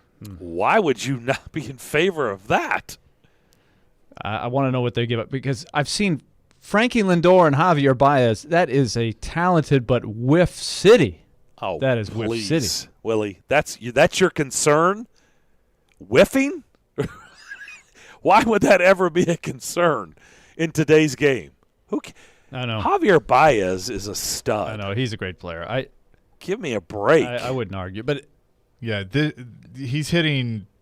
But now that will be a big price, because Baez is Baez a that's free about agent? Right. That's about par for the course, Chase. Look up and down lineups around the league. I know. Stud players, that's about what they're hitting. Yeah, you're not getting him you're not getting him for batting average. You don't find any Tony Gwynn batting averages anymore. Dude, I know they're either striking out or they're going yard. Mm-hmm. Well, Keith says that D-Mac would have a whole team of 1 million one-year contracts. Yeah, if I could, yes, I would. Yeah. What would Charlie Finley? What would leagues look like if that was actually a thing? Like if you could protect. Well, that's what I bring up Charlie Finley for, because if you go back to the mid-'70s, here's your history lesson. When the Major League Baseball players, there was no free agency in any sport. The Major League Baseball players won through a court case the right for free agency. Yeah. But there were no rules on when you could become a free agent. So Charlie Finley, the owner of the A's, they had just won 3 straight world titles. Yep. But he was one of those misers, right? Famously underpaid great players, and they hated him. But what he said was, okay, you guys can be free agents. Let them all be free agents. Because back then, nobody signed long-term deals. It was just you go year to year. Yeah. It was the Darren system, right? Darren would have loved this system. You could have competed with Charlie Finley. So that was Finley's thing, is flood the market, let everybody become a free agent, and we'll just pick guys from there. And he was thinking, okay, I'll be savvy enough, I'll make it work going year to year with these guys, and we'll have essentially the same system. And they were like, Charles, you're crazy, man. You don't want to do that. And so they set up you got to play for 7 years before you can be a free agent, all the things that evolve from there. I just think it'd be interesting if you had like Darren did. Everybody on a 1-year deal. That's essentially what it was before there was free agency. Well, but you could have, like, Darren, when you were with the rec ball in the rec ball phase, didn't you have like 4 or 5 protects? 4, yep. Yeah, so if you did like each the team. Smyrna Braves. Each team, so basically you have an expansion. They were draft like Charlie every year. Finley's A's. They won back to back to back. Yeah, you could get titles. 5 to 8 and had protects. a new roster every season other than the 4 kids. Yeah. I think that'd be interesting. It'll never happen. I mean, this is what I can do on Madden. We were actually just having that conversation just the other night. It was the good thing and the bad thing. It was like when you had that really good team under that system, it was like, man, you'd love to keep this going, but it's over. At the end of the season, it's over. And so that was always the tough part. And then there were some teams we were like, we couldn't wait to get to the next season. It's like, let's scrap this and let's start over, right? What we need to do is have a video game battle between the 70s A's and Charlie Finley, Vida Blue and Raleigh Fingers against Darren's Smyrna Braves with Maddox McFarland and the 4 saves and the rest of the best of. It'd be a great battle in the video game. I am not, just so you know, I'm not in favor of all one-year deals, but look, I've already I've put it out You're there. very afraid. You're very of afraid of the 7-year deal. You don't like the a lot term. Of stuff can happen. You don't like man. term. Just think about everybody out there listening. Just think about your life. Period. Pick any block of your life. You guys play along. Pick a 7 or 8 year window and think about how much things changed. How many of you can pick a 7 or 8 year window in your life and go like, man, everything just kind of was cool. It was kind of the same old, same old. Well, that's why the security on your end, if you had a chance as a player to sign the security of the 7-year guaranteed deal, you would jump at it for that reason, that very reason you're pointing out. You can't predict the future. You know, but most you have the people security. will have all kinds of life-altering things happening in that 7 to 8 year window, which could affect how you feel about being a certain place, right? I mean, it's just rare that you pick 7 or 8 year windows of blocks of your life and you go, yeah, we just hummed along. Everything was kind of status quo. 7 to 8 years, nothing really changed, no big deal. Everything was good. Everything stayed the same. We just got a little bit older. I mean, maybe some people can say that, but most don't. Most have a lot of life-altering things happen, and so it's a huge gamble. And by the way, you can be in love at the beginning and you can fall out of love by the end, right? Or not even close to by the end. So then what? Well, if you're in year 3, the same either way. Right, in year 3, and the player looks around, they're like, I don't know, this isn't the coach I signed up for. This isn't the coaching staff that I signed up for.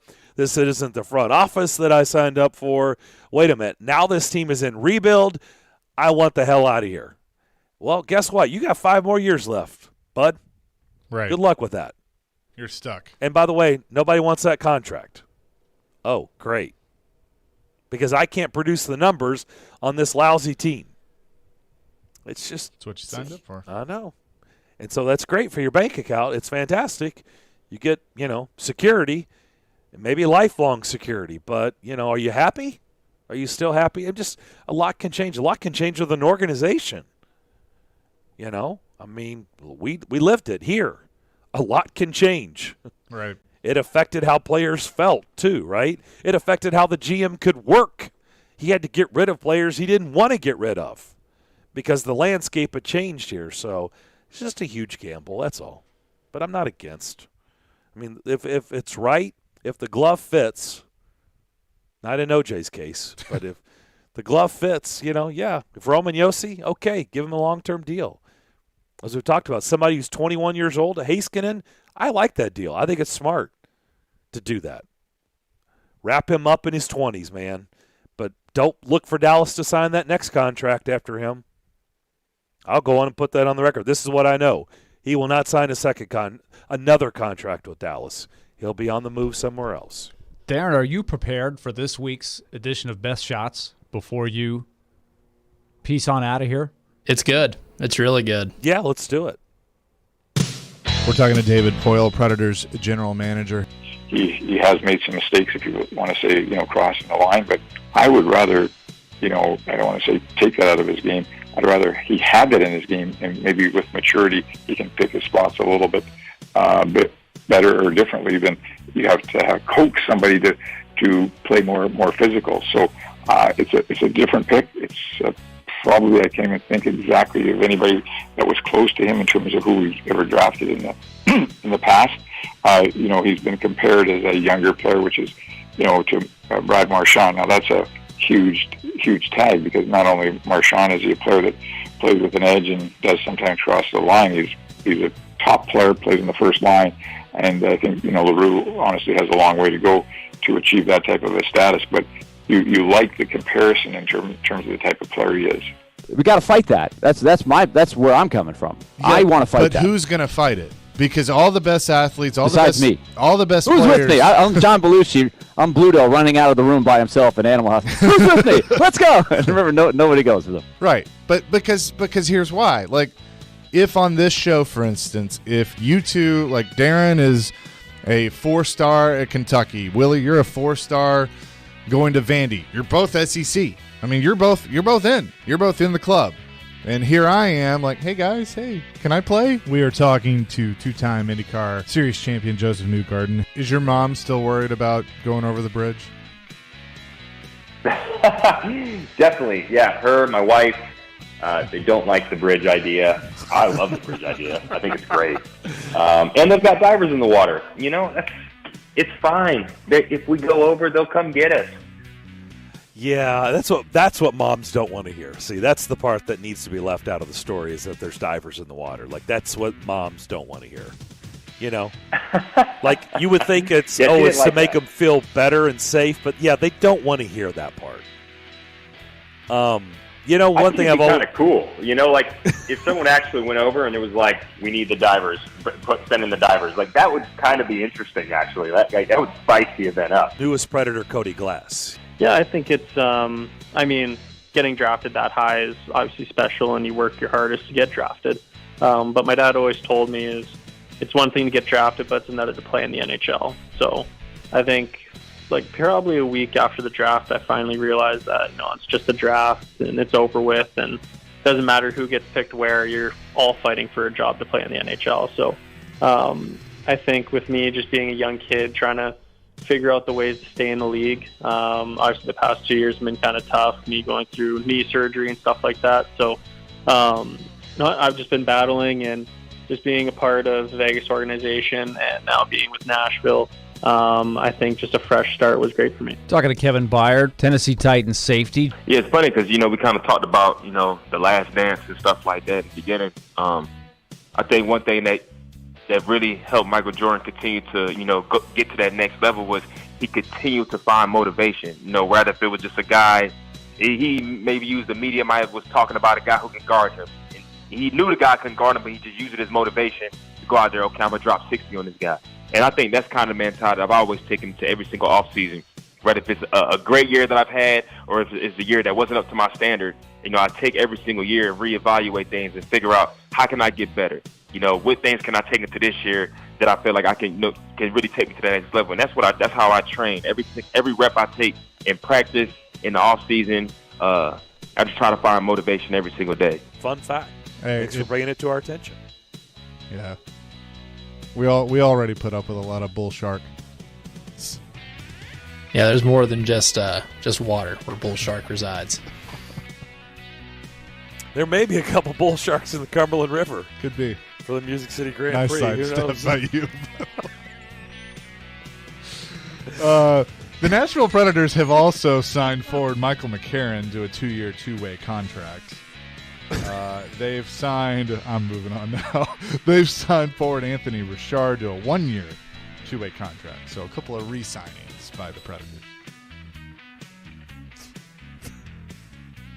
How you doing there, Darren? Good? I just want you to keep talking. Yeah, it's probably... That was a little too short. The bull shark is also known as the Zambezi shark in Africa.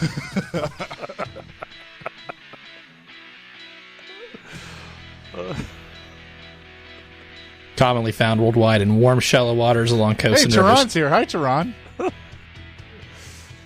Oh, good stuff. No bull on this one. The Mets are going to get Javier Baez, so I'm looking forward to seeing Javier Baez either Monday or Tuesday, Willie, in Miami against the Marlins. Looking forward to that. And, oh, by the way, when I go to that game, I will not see Adam Duvall because he'll be playing for Chase's Braves again. I'll see him on Sunday. Yeah. How about that? I thought they were going to get that deal done. Apparently it was like it stalled and it was on, it was off, and now it's back on. Yeah. Sunday, going to watch the Braves and the Brewers with Ryan and Helmet. Going to be a good time. All right. Bob Cole. All right. Be a good time. So, Darren, recharge your batteries, have a fun vacation, and we will talk to you when you get back. Looking forward to it, guys. I'll be listening in Miami. No, you won't. Okay. Probably not. Maybe not. I wouldn't. Maybe not. I'll check in from time to time. Guys, you and have a great weekend. Great next week. Elijah, good stuff on the best shots. Everybody out there, continue to be safe. Have a great weekend. Try to stay cool if you can. We'll talk to you on Monday. Stay tuned. Stillman & Company is next.